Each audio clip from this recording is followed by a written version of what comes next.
Class 12th business studies से आज का जो हमारा टॉपिक है वो है चैप्टर प्रिंसिपल ऑफ मैनेजमेंट। बहुत ही सिंपल चैप्टर है हमारा और बोर्ड के एग्जाम में इससे रिलेटेड काफ़ी सारे क्वेश्चन आते रहते हैं अपना। आज इस चैप्टर के सारे क्वेश्चन को समझेंगे हम लोग, किस किस टाइप के आ सकते हैं, पूरे चैप्टर के हर एक कंसेप्ट को कवर करके चलेंगे। तो शुरू करते हैं। सबसे पहले हमारे पास प्रिंसिपल ऑफ मैनेजमेंट का मीनिंग ही है। तो प्रिंसिपल ऑफ मैनेजमेंट क्या है बेसिकली, या मैनेजरियल प्रिंसिपल कह लो या प्रिंसिपल ऑफ मैनेजमेंट कह लो, बात एक ही है। ठीक है, ये कुछ ऐसे फंडामेंटल ट्रूथ हैं।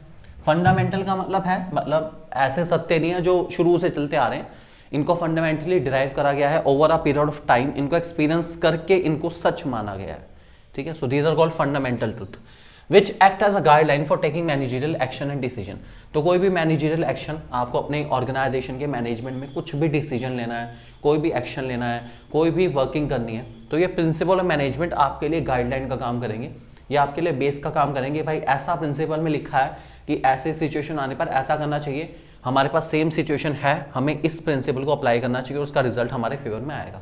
तो ये सब कुछ सोचना ही प्रिंसिपल मैनेजमेंट के अंदर होता है। Management principle can be use for conduct in work places under different situation. अलग अलग सिचुएशन में इनको हम यूज करके देखते हैं। ठीक है, फिर हमने मैनेजमेंट प्रिंसिपल और साइंस के प्रिंसिपल को कंपेयर करा। ठीक है, तो फर्स्ट चैप्टर में हमने नेचर ऑफ मैनेजमेंट के अंदर मैनेजमेंट एज अ साइंस पढ़ा था, जिसमें हमने मैनेजमेंट को और साइंस को कंपेयर करा था। सेम आपका समझो यहां पर वो प्रिंसिपल के रूप में कंपेयर हो रहा है कि आप मैनेजमेंट के प्रिंसिपल और साइंस के प्रिंसिपल को कंपेयर कर रहे हैं और कुछ नहीं कर रहे। तो आप इसे चाहें तो बहुत इजीली खुद भी ट्रांसफॉर्म कर सकते हैं। सेम वहीं से है कि भाई दोनों के दोनों मैनेजमेंट प्रिंसिपल हो या साइंस के प्रिंसिपल हो, ठीक है, इनको बहुत टाइम लगता है बनने में, एकदम से नहीं बनते। लेकिन एक छोटी सी कंडीशन रहती है, मैनेजमेंट प्रिंसिपल डील करते हैं ह्यूमन बिहेवियर के साथ और साइंस डील करती है ज़्यादातर लोगों के साथ या चीज़ों के साथ ज़्यादातर डील करती है। साइंस का रिजल्ट सेम आता है, मैनेजमेंट के प्रिंसिपल का रिजल्ट थोड़ा बहुत वेरी कर सकता है depending upon situation, condition and application. तो ये सेम है, बस एक तरीका चेंज हो गया लिखने का, वही सेम कंसेप्ट है, बस हमने हर वर्ड में क्या ले लिया, प्रिंसिपल के कॉन्ट्रास्ट में इसको ले लिया। तो इतना इंपॉर्टेंट टॉपिक नहीं है, सिर्फ एक बार रीड कर लेंगे, इसके अलावा इस टॉपिक को कुछ करने की रीड नहीं है। फिर हमने प्रिंसिपल मैनेजमेंट को और मैनेजमेंट टेक्निक्स को कंपेयर करा। अब प्रिंसिपल्स और टेक्निक दोनों अलग अलग चीज होती हैं, दोनों में फर्क क्या होता है। जहां प्रिंसिपल आपको एक गाइडलाइन देती हैं कि भाई ऐसी सिचुएशन में आप ऐसा कर सकते हैं और उसका रिजल्ट ये आ सकता है। टेक्निक हर चीज का रेडीमेड सॉल्यूशन देती है। टेक्निक बिल्कुल क्लियर कट सॉल्यूशन देके चलेगी कि ऐसी सिचुएशन में आप ऐसा करोगे, इसका रिजल्ट ऐसा ऐसा ऐसा होगा। ठीक है, हो सकता है और होगा में दोनों में फर्क होता है। तो जहां टेक्निक्स है वो बिल्कुल एक्यूरेट एंड एडिक्वेट सॉल्यूशन देके चल रही है आपको, जबकि प्रिंसिपल मैनेजमेंट गाइडलाइन लेके चल रहे हैं कि आप ऐसी सिचुएशन आने पर आप ऐसा ट्राई कर सकते हैं और अगर सब कुछ सही रहा तो फेवर में आपके रिजल्ट आ सकता है और नहीं भी आ सकता। जबकि टेक्निक में हम लोग 100% श्योर है कि इनको अप्लाई करने के बाद हमारा रिजल्ट हमारे फेवर में ही रहेगा। मीन्स नेग्लिजेंस या नेगेटिव कॉन्सिक्वेंसेस के चांसेस कम हो जाते हैं इनको अप्लाई करने पर। फिर भी एक बार देख लेते हैं क्या है हमारे पास। मैनेजमेंट टेक्निक्स ऐसे प्रोसीजर है, ऐसे मेथड हैं जिनमें बहुत सारे स्टेप्स लिए जाते हैं किसी गोल को पाने के लिए। ठीक है, जबकि प्रिंसिपल आपको गाइडलाइन देते हैं। ठीक है, मैनेजमेंट प्रिंसिपल फ्लेक्सिबल होते हैं जबकि टेक्निक बहुत ज़्यादा रिजिड होती हैं। ठीक है, उनका नेचर डेफिनाइट है, आपको वैसे ही अप्लाई करना पड़ेगा। तो मैंने आपको बताया ना, वो सीरीज ऑफ स्टेप्स हैं, आप एक भी स्टेप ऊपर नीचे नहीं कर सकते, आपको उसको ऐसे ही फॉलो करना पड़ेगा रिजल्ट को पाने के लिए, उसमें वेरिएशन अलाउड नहीं है। जबकि प्रिंसिपल मैनेजमेंट हमारे फ्लेक्सिबल है, आप सिचुएशन के अकॉर्डिंग थोड़ा बहुत उनको चेंज करना चाहें चेंज कर सकते हैं, कोई इश्यू वाली बात नहीं। नेक्स्ट हमने प्रिंसिपल और वैल्यूज को कंपेयर करा, ये दोनों बहुत अलग अलग चीजें हैं हमारे पास। ठीक है, so values are something which are acceptable और desirable whereas principle management are guidelines for managerial action. Values ऐसी चीजें हैं जो डिजायरेबल है, जो सोसाइटी चाहती है कि एक फर्म उन सब चीजों को पूरा करे और सोसाइटी तभी उस फर्म को एक्सेप्ट करेगी। जैसे एग्जांपल, आज के टाइम में हर एक कंपनी अपने प्रोडक्ट को कहीं ना कहीं इको फ्रेंडली बना रही है। हमने मार्केटिंग चैप्टर में पढ़ा था कि मार्केटिंग नहीं इनफ है, आज के टाइम में सोसाइटल मार्केटिंग बड़ा इंपॉर्टेंट हो गया। हर एक कंपनी अपने प्रोडक्ट को कहीं ना कहीं सोसाइटी के साथ लिंक करके चल रही है, उसको दिखा रही है कि हम लोग इको फ्रेंडली प्रोडक्ट यूज कर रहे हैं जिससे एनवायरमेंट को हार्म नहीं होता। तो ये जो एक टैग है ना इको फ्रेंडली होने का या एनवायरमेंटल प्रोटेक्शन वाला जो टैग है, ये बहुत जरूरी हो गया आज के टाइम में कंपनी के लिए, वही हमारी वैल्यूज को डिफाइन करता है। Values emerge from experience while management principle emerge from experiences observation and experiment. Values जो है एक्सपीरियंस के साथ साथ आती रहती है। एक्सपीरियंस कैसे कि भाई एक कंपनी है वो इन चीज़ों को फॉलो कर रही है, लोग उसके प्रोडक्ट बहुत यूज़ कर रहे हैं। दूसरी कंपनी है वो इस प्रोडक्ट को या इस टाइप की चीज़ों को फॉलो नहीं कर रही, उसके प्रोडक्ट यूज़ नहीं कर रहे, तो हमें भी वही यूज़ करना शुरू कर देना चाहिए। So these are called experiences, और कुछ नहीं है कि फलानी कंपनी ने कोई गलती करी है, उसने ऐसी गलती कर दी, लोगों का विश्वास टूट गया और उसकी सेल गिर गई, हम ऐसी गलती करने वाले नहीं हैं। सो ये वैल्यूज़ है और कुछ नहीं है। ये आपके एथिकल वैल्यूज़ को डिफाइन कर रहा है कि आपके लिए क्या सही है क्या गलत है, ये आपको बता दें। ये टॉपिक हमारे बहुत ज़्यादा इंपॉर्टेंट टॉपिक में बिल्कुल नहीं आते, एक बार सिर्फ रीड करना है, रीड के अलावा इसको बिल्कुल याद मत करना, आने के चांसेस नील। चलिए अब आता है हमारा इंपॉर्टेंट टॉपिक, ये इंपॉर्टेंट है। बोर्ड के पेपर में ये क्वेश्चन हमारा इंपॉर्टेंस ऑफ प्रिंसिपल मैनेजमेंट या नेचर या फीचर, ये जो टॉपिक है हमारा ये, ठीक है। ये तो पहले हमारे पास वो है फीचर है, ये इंपॉर्टेंट है। इंपॉर्टेंस वाला जो टॉपिक इसमें वो सबसे ज़्यादा इंपॉर्टेंट है, ठीक है। फीचर के ऊपर आपका केस स्टडी वाला क्वेश्चन आ सकता है, अच्छा है, आपको पता होना चाहिए। चलिए शुरू करते हैं। सबसे पहले प्रिंसिपल मैनेजमेंट की एप्लीकेबिलिटी यूनिवर्सल है, कोई दिक्कत नहीं, बिल्कुल सही है, ठीक है। एप्लीकेबिलिटी यूनिवर्सल है, हर जगह अप्लाई हो जाते हैं, लेकिन एक कंडीशन है, उनका जो रिजल्ट है वो प्लेस टू प्लेस क्या करेगा, वेरी करेगा। ये हमने पढ़ा भी है, ये हम जानते भी इस बात को, ऐसा सेम लिखा गया था साइंस वर्सेस मैनेजमेंट में, जब हमने कंपेयर करा था उसमें भी लिखा था कि मैनेजमेंट की सारी चीजें अप्लाई हर जगह हो जाएंगी, लेकिन जो रिजल्ट आएगा वो हर जगह क्या आएगा, अलग अलग आएगा, सेम आने वाला नहीं। जबकि साइंस का रिजल्ट हमेशा क्या आता है, सेम, ठीक है। उसके बाद दूसरा आता है जनरल गाइडलाइन, ये सबसे कॉमन और सबसे ज्यादा फीचर यूज होता है केस स्टडी में, सबसे ज्यादा ये वाला फीचर आता है, ठीक है। तो जनरल गाइडलाइन का मतलब है प्रिंसिपल मैनेजमेंट कभी भी किसी चीज का रेडीमेड सोल्यूशन नहीं देती, वो आपको गाइड करती है कि ऐसी सिचुएशन आने पर आप ऐसा कर सकते हैं, और हो सकता है सब, अगर सर्कमस्टेंसेस को मैं एज्यूम करूं कांस्टेंट, अपने हिसाब से एज्यूम कर पाया, तो मेरे रिजल्ट जो आएगा वो फेवर में हो सकता है, और अगर चीजें अगेंस्ट ही गई सारी की सारी, तो रिजल्ट फेवर में आने वाला नहीं। हम सोच ही सकते हैं सब कुछ अच्छा, एज्यूम करके चलते हैं ना, सब कुछ अच्छा होगा, हो भी सकता है और नहीं भी हो सकता, दोनों सिचुएशन आ सकती है। तीसरा, form by practice and experimentation. जितने भी हमारे मैनेजमेंट प्रिंसिपल है वो एक रात में डेवलप नहीं हुए, उनको बहुत टाइम तक पहले प्रैक्टिस करा गया, उनको एक्सपेरिमेंट करा गया, उनको ऑब्जर्व करा गया, और जब उन सारे के सारे प्रिंसिपल्स का रिजल्ट काफी हद तक सेम आया, मींस बहुत सारी जगहों पर उनके एप्लीकेशन हो पाई और रिजल्ट सेम आया, तब जाके उनको प्रिंसिपल का टाइटल मिला। ऐसे नहीं हमने एक चीज सोची और हमने कहा चलो प्रिंसिपल बना देते, तो वैसे नहीं होता। उसको हर एक एटमॉस्फेयर में जाके, हर एक कंट्री में जाके, अलग अलग प्लेसेस में जाके, अलग अलग टाइप की ऑर्गेनाइजेशन में जाके पहले हमने उसको अप्लाई करा। जब मैक्सिमम केसेस में उसका रिजल्ट सेम आया, तब जाके वो क्या बन गई, हमारी प्रिंसिपल्स बन गई, ठीक है। कोई डाउट? Next, flexible. मैंने अभी बताया प्रिंसिपल मैनेजमेंट काफी फ्लेक्सिबल है, इन्हें हम सिचुएशन के अकॉर्डिंग, टाइम के अकॉर्डिंग थोड़ा बहुत अगर चेंज करना चाहे तो चेंज कर सकते हैं, कोई इश्यू वाली बात नहीं। उसके बाद है मेनली बिहेवियर, ये भी काफी इंपॉर्टेंट पॉइंट है हमारा इन सारे प्रिंसिपल में। मेनली बिहेवियर का मतलब है प्रिंसिपल ऑफ मैनेजमेंट डील करते हैं इंसान के बिहेवियर के साथ। ये जो इंसान है उसका बिहेवियर कभी भी कांस्टेंट नहीं रहता, कल कुछ और था, आज कुछ और है, थोड़े टाइम में कुछ और होने वाला है। प्रिंसिपल मैनेजमेंट का मेन फोकस है इंसान के बिहेवियर पर कमांड करना, उस बिहेवियर को समझना और उस बिहेवियर को ऑर्गेनाइजेशन के हिसाब से प्रोडक्टिव मैनर में डेवलप करना, ताकि फायदा किसका, ऑर्गेनाइजेशन का। मींस आपके जो भी मूड रहेंगे उसको कंबाइन करना और ऑर्गेनाइजेशन के फेवर में ही डेवलप करना ऐसे बिहेवियर को, वही हमारा है मेनली बिहेवियर। तो ऑर्गेनाइजेशन गोल में सब लोग कॉन्ट्रीब्यूट करें बेस्ट से बेस्ट, यही ऑर्गेनाइजेशन के प्रिंसिपल्स ऑफ मैनेजमेंट का फोकस रहता है।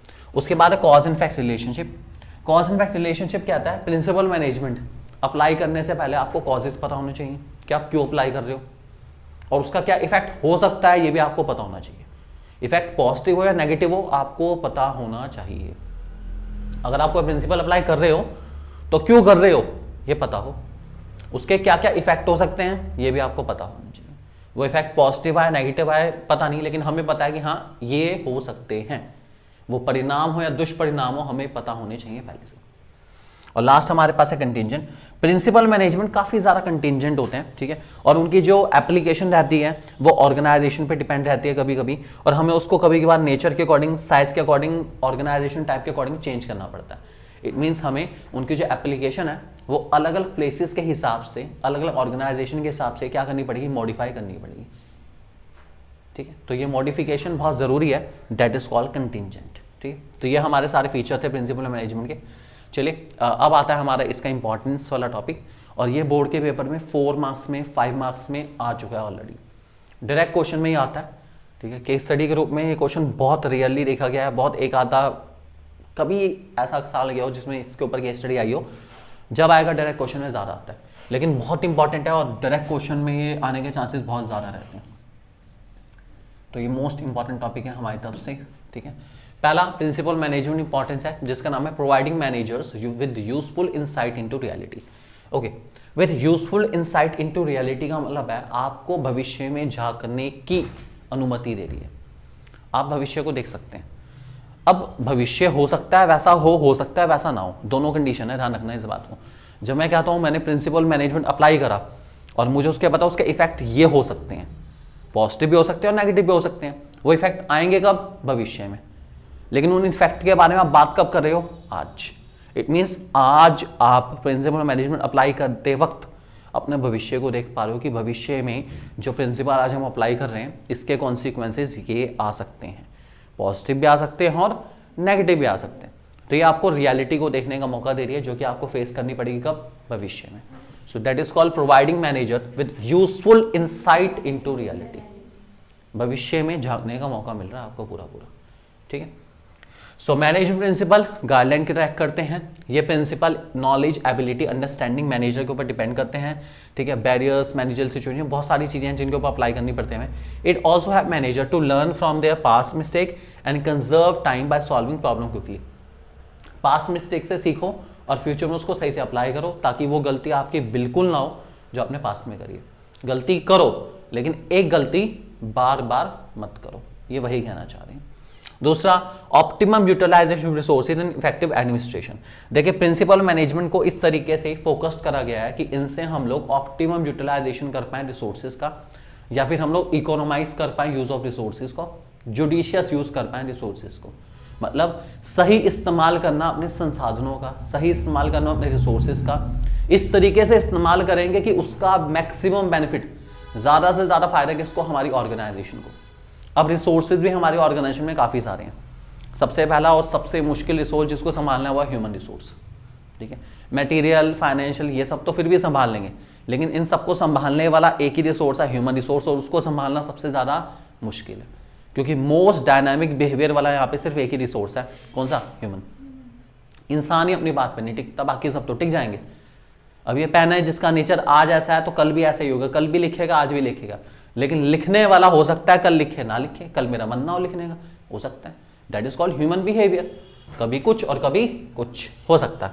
ठीक है, और हमें इस तरीके से यूज करना है। अगर हम इसको बहुत अच्छे से ह्यूमन एफर्ट्स को सही दिशा दे पाए, सही अच्छे से डायरेक्शन सही से दे पाए, तो हमारा एडमिनिस्ट्रेशन, हमारा जो कंट्रोल माना जाएगा वो क्या माना जाएगा? इफेक्टिव माना जाएगा।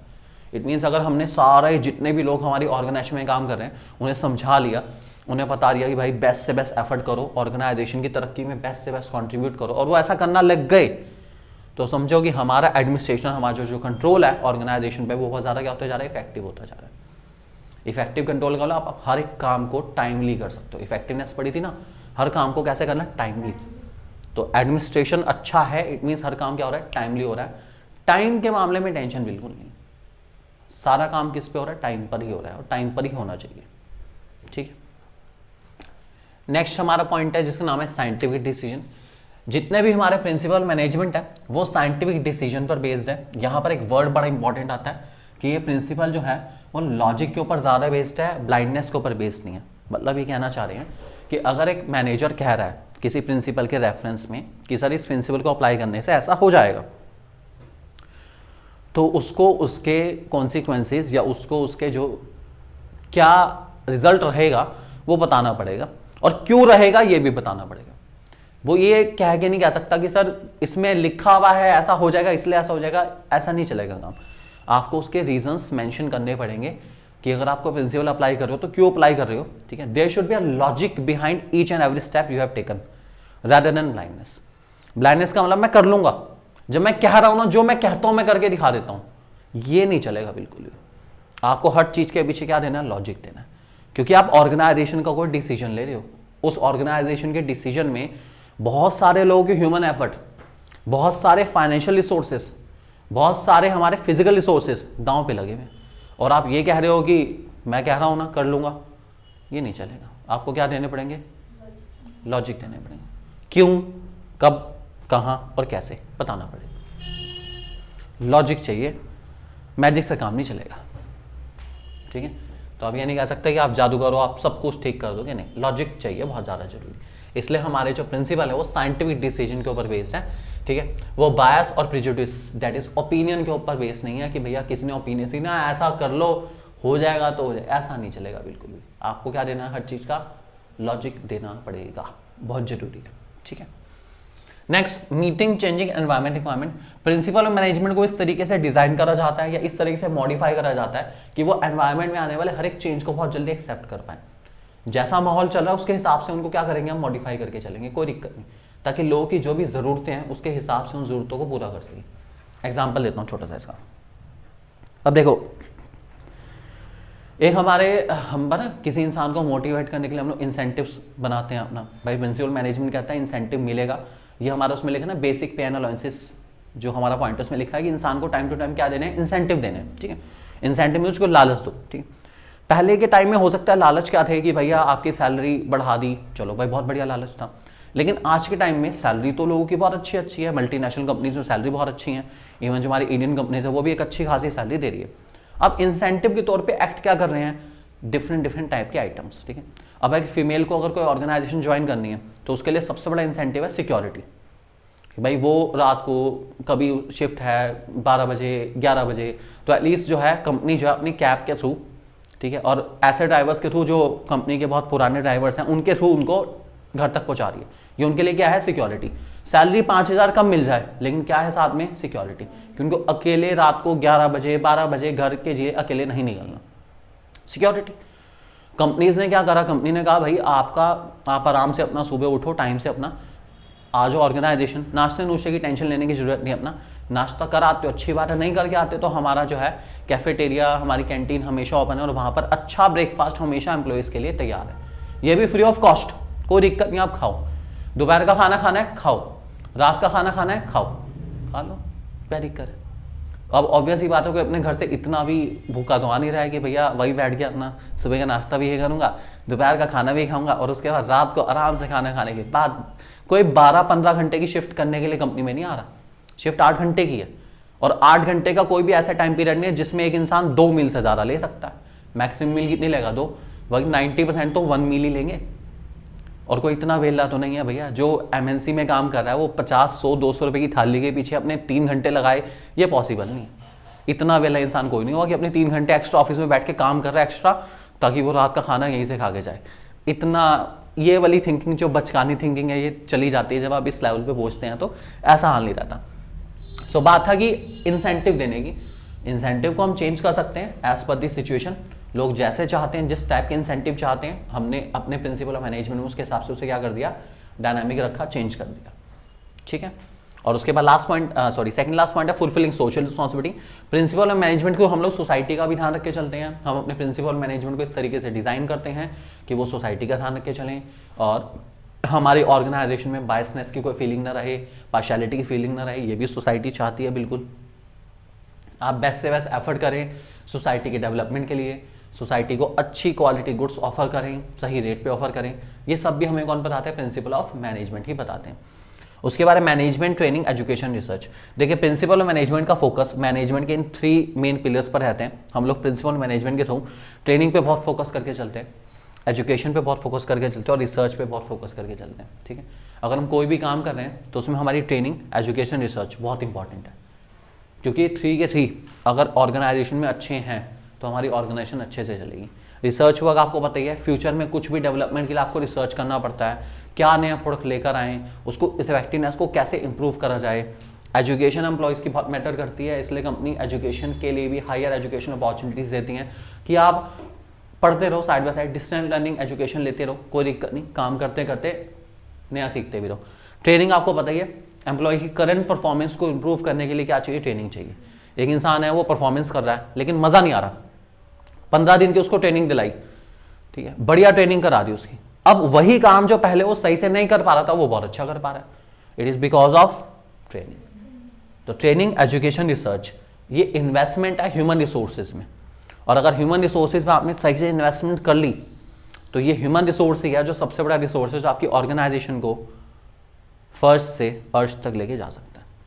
ये सब ह्यूमन के हाथ में ही है। बड़ी से बड़ी कंपनी चलाने वाले कौन? ह्यूमन। तो ह्यूमन अगर अच्छे हैं तो कंपनी अच्छी अपने आप ही हो जाएगी, अगर ह्यूमन अच्छे नहीं है तो कंपनी अच्छी होने वाली नहीं है। ठीक है, अब आते हैं हमारे फ्रेडरिक विल्सन टेलर के कुछ principle. Taylor scientific principle management, FW Taylor. ठीक है, इनके बारे में थोड़ी डिटेल है। इनका बर्थ कब हुआ, डेथ कब हुआ, ये आप लोग रीड कर लेंगे एक बारी, पूछा जा सकता है MCQ में। वैसे तो चांसेस बहुत कम है लेकिन फिर भी पूछा जा सकता है, आप एक बार रीड जरूर कर लेंगे। फिलहाल इनके प्रिंसिपल के बारे में बात करते हैं। सबसे पहले प्रिंसिपल का नाम है science not rule of thumb. ठीक है, बहुत अच्छा प्रिंसिपल है।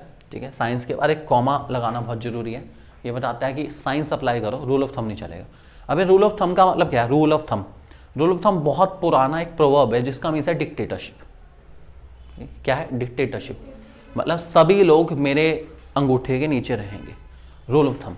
ठीक है, जो मैं कहूंगा सबको वो मानना पड़ेगा, इसी को कहते हैं रूल ऑफ थंब। जैसा मैंने कह दिया बस वही सत्य है, बाकी सब झूठ। जो मैं कहूँ वो सच हो जाए, ये रूल ऑफ थंब है।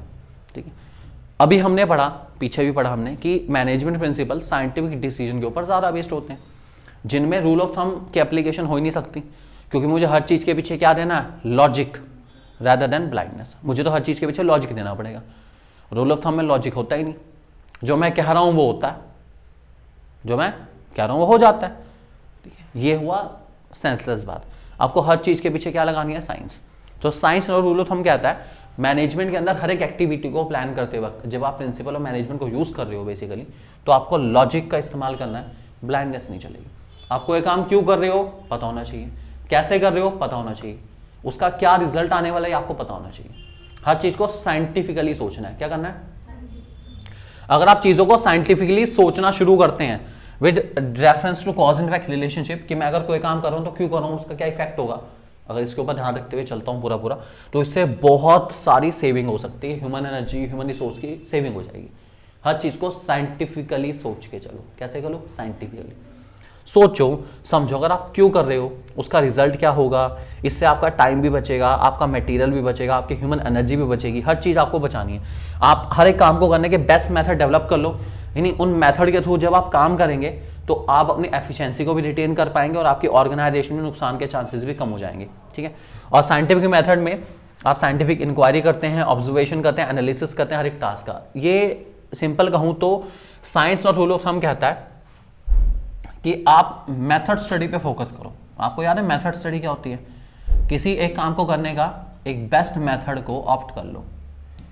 ठीक है, जब आप बेस्ट मेथड को ऑप्ट कर लेते हो, ठीक है, और बहुत सारे मेथड को पहले एनालाइज करने के बाद बेस्ट मेथड को ऑप्ट करोगे, तो वो मेथड आपको बहुत ज़्यादा energy saving, cost saving, effort saving, resources saving, सब सेविंग देगा आपको। और आपकी सेविंग ही आपकी अर्निंग है। क्यों?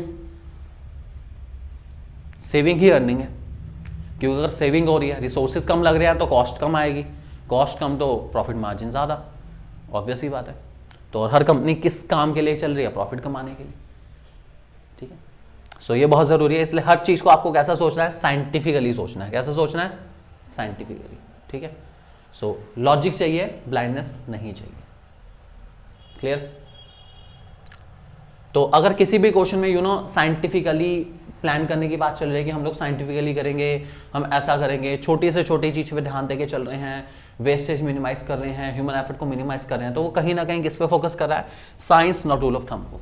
और अगर किसी क्वेश्चन में आपको मेथड स्टडी से रिलेटेड कुछ मटेरियल मिल जाता है और पूछता है प्रिंसिपल कौन सा है, तब भी आप क्या लिखेंगे? Science not rule of thumb, क्योंकि इसमें हमारा फोकस किस पे होता है? मेथड। नेक्स्ट हमारा आता है हार्मनी नॉट डिस्कॉर्ड। हार्मनी का मतलब है पीस, ब्रदरहुड, एक तरीके से आप कह सकते हैं, फीलिंग ऑफ ब्रदरहुड। ठीक है, डिस्कॉर्ड मीन्स टूटनी नहीं चाहिए। ये हार्मनी किसके बीच में है? वर्कर्स और मैनेजमेंट के बीच में। ठीक, हम चाहते हैं कि वर्कर्स और मैनेजमेंट के बीच में जो हार्मनी है, जो पीस है, जो ब्रदरहुड की फीलिंग है, भाईचारा है, वो टूटे ना, वो बना रहे। ये तभी हो सकता है, देखो वो कहते हैं ना हम लोग कि जब तक दोनों हाथ सपोर्ट चाहिए, दोनों हाथ का, तभी ऑर्गेनाइजेशन टिकी हुई है। एक हाथ जहां मैनेजमेंट का, एक हाथ वर्कर्स का, ठीक है, एक हाथ से ऑर्गेनाइजेशन संभालना बहुत मुश्किल है। मैनेजमेंट का चाहे कि मैं ही संभाल लूँगा सारा, पॉसिबल नहीं। वर्कर्स के हाथ भी होने बहुत ज़रूरी है और दोनों के दोनों साथ हैं तो इसको संभाल पाना बहुत ईजी है। आपके पास कोई और कुछ भी चीज़ है, एक हाथ से किसी चीज़ का बैलेंस मेंटेन करना बहुत मुश्किल है, लेकिन दो हाथ के थ्रू आप बड़ी से बड़ी चीज़ का बैलेंस मेंटेन कर सकते हैं। तो वही हम चाहते हैं हार्मनी और डिस्कॉर्ड के अंदर, कि भैया जो वर्कर्स और मैनेजमेंट का भाईचारा है वो टूटे ना बिल्कुल भी। दोनों एक दूसरे की इंपॉर्टेंस को समझें या रियलाइज करें कि दोनों दूसरे के लिए कितने इंपॉर्टेंट है। और अगर बाई चांस ये समझ नहीं पा रहे तो उनका कहना है कि मेंटल रेवोल्यूशन कर दो। अब ये मेंटल रेवोल्यूशन क्या है? एटीट्यूड चेंज कर दो वर्कर्स और मैनेजमेंट का। हो सकता है वर्कर्स के मन में कुछ मैनेजमेंट के प्रति छोटी मोटी बात को लेके भेदभाव हो, मैनेजमेंट के मन में वर्कर्स के लिए कुछ भेदभाव हो, ठीक है, ग्रचिस कहते हैं हम लोग हो, तो उसको दूर कर दो। तो उसके लिए हम क्या करते हैं? Mental revolution. Mental revolution means reboot कर दो, दिमाग को क्या कर दो? Reboot, restart. जब रीस्टार्ट हो जाएगा तो जितनी प्रोग्रामिंग चल रही ना सारी उल्टी सीधी सब चीजें बंद हो जाएंगी। Let us start with fresh mind.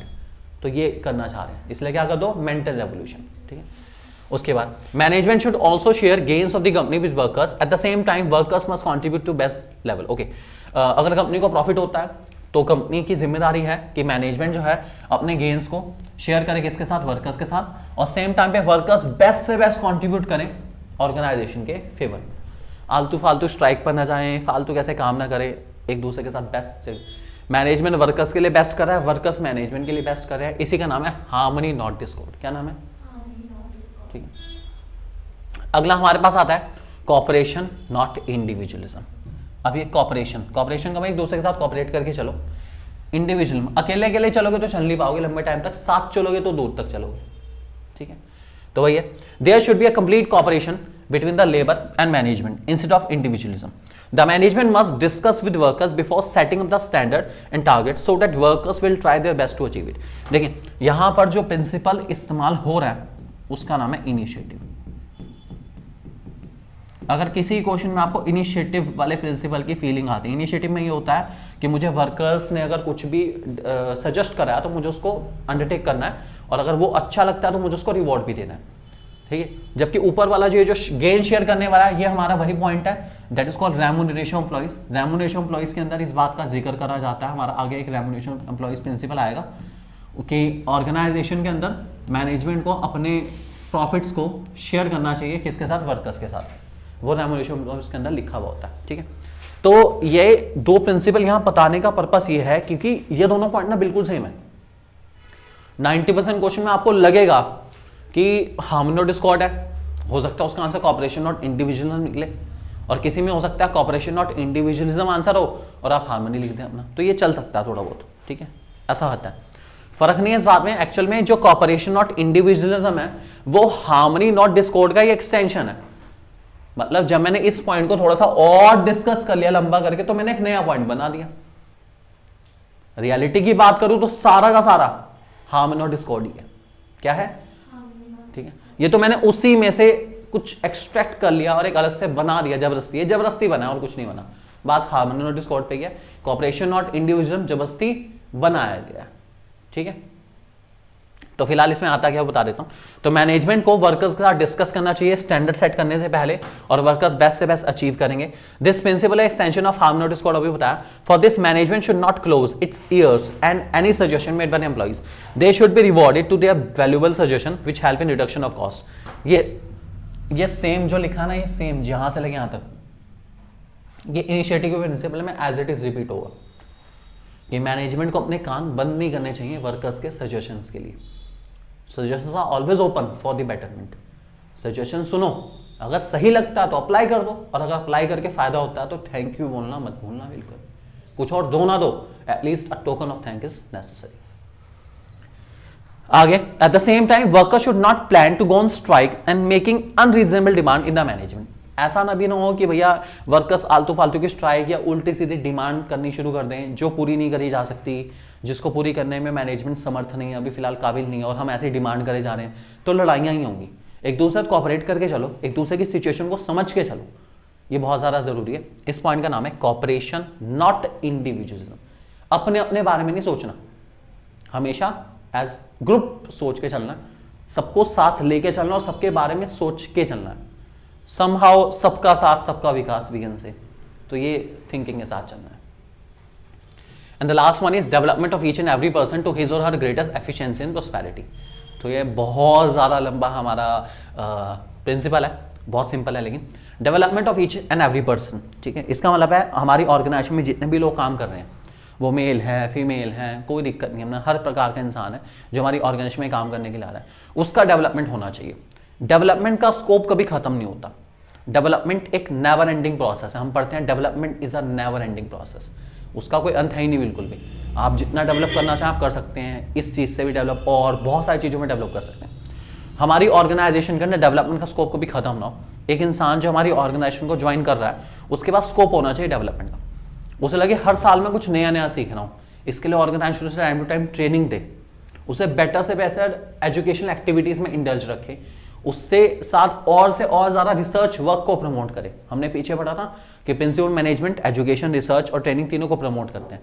वो यही पॉइंट है। कैसे प्रमोट करते हैं? इसके थ्रू कि मुझे हर इंसान का डेवलपमेंट करना और बेस्ट से बेस्ट लेवल तक करना है। एक इंसान मेरी ऑर्गेनाइजेशन को ये छोड़ के ना चला जाए कि सर आपकी ऑर्गेनाइजेशन में कुछ सीखने को नहीं रहा, उसके पास हमेशा सीखने को बहुत कुछ होना चाहिए।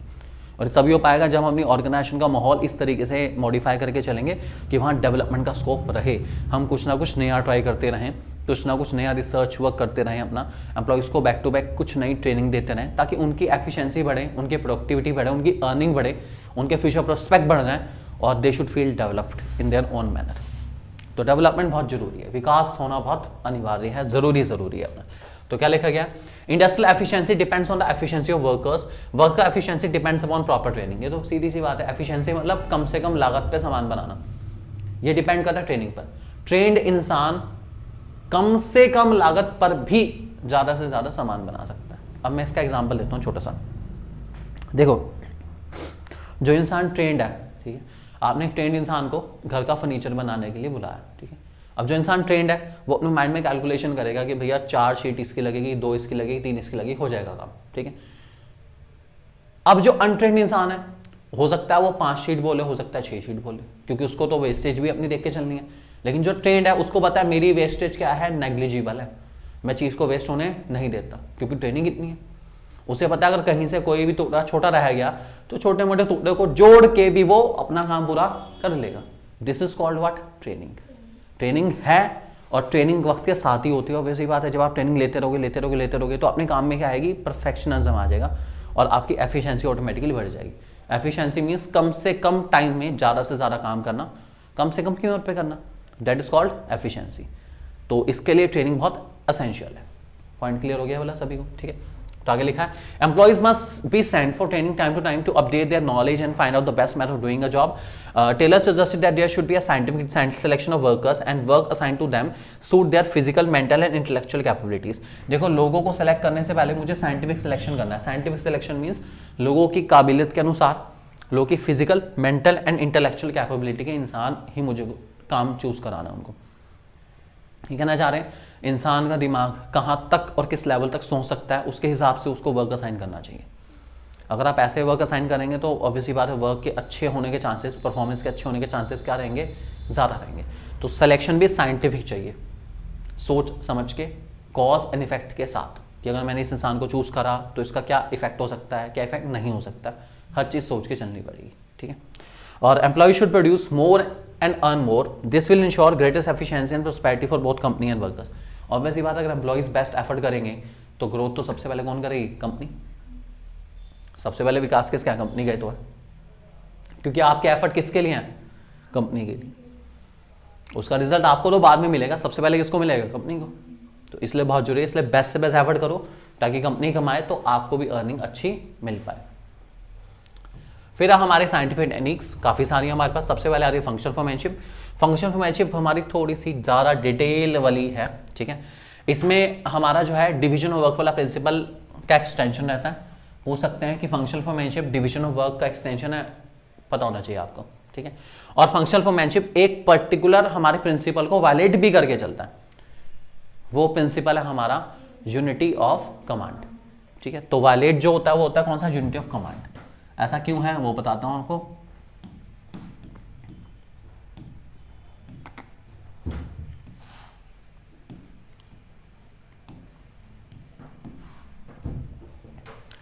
सो फंक्शन ऑफ मैनशिप के अंदर हम क्या करते हैं, पूरी ऑर्गेनाइजेशन को 2 डिपार्टमेंट में बांट देते हैं, ठीक है। एक का नाम होता है प्लानिंग डिपार्टमेंट, एक का नाम है प्रोडक्शन डिपार्टमेंट, ठीक है। प्लानिंग डिपार्टमेंट के अंदर अलग लोग होंगे, प्रोडक्शन डिपार्टमेंट के अंदर अलग लोग होंगे, दोनों का काम अपने अपने हिसाब से और अच्छे से अच्छा ही काम करते हैं, ठीक है। प्लानिंग डिपार्टमेंट के अंदर 4 हमारे टाइप के वर्कर्स हैं जिनको हम 4 फॉरमैन कहते हैं, और प्रोडक्शन डिपार्टमेंट में हमारे 4 फॉरमैन रहते हैं। ये सारे के सारे फॉरमैन इंटेलिजेंट है, एजुकेटेड हैं, अच्छी गुडविल वाले हैं, करेज है, जजमेंट है, स्पेशलाइज्ड नॉलेज है, स्किल, एनर्जी, होनेस्टी, सारी उनकी क्वालिटी है भाई, मतलब बढ़िया लोग हैं, हमने सोच समझ के चुने अपना। जितनी क्वालिटी हम देख सकते थे इंसान को चूज करने से पहले हमने सारी क्वालिटी जज करने के बाद उनको फॉरमैन के रूप में सेलेक्ट करा है। ऐसे नहीं किसी को उठा के रख दिया, नहीं, they have been chosen wisely and according to their abilities, ठीक है। अब ये करते क्या हैं वो देखते हैं, चलिए ये सारी डिटेल यहां पर है। अब हमारे प्लानिंग डिवीजन के अंदर, आई रिपीट, प्लानिंग डिवीजन में 4 लोग हैं हमारे, ठीक है। इनका नाम है instruction card clerk, route clerk, time and cost clerk, disciplinarian, ठीक है। सबसे पहले इंस्ट्रक्शन कार्ड क्लर्क, ये इंस्ट्रक्शन देता है, कुछ नहीं देता, क्या देता है, इंस्ट्रक्शन। यहाँ भाई जैसे एक इंसान है, चलो चलो अब ये करो, फिर ये करो, फिर ऐसे करना, फिर ऐसे करना, फिर ऐसे करना, ये इंस्ट्रक्शन देने वाला काम इंस्ट्रक्शन कार्ड क्लर्क बताता है, ठीक है। हर चीज के इंस्ट्रक्शन देगा।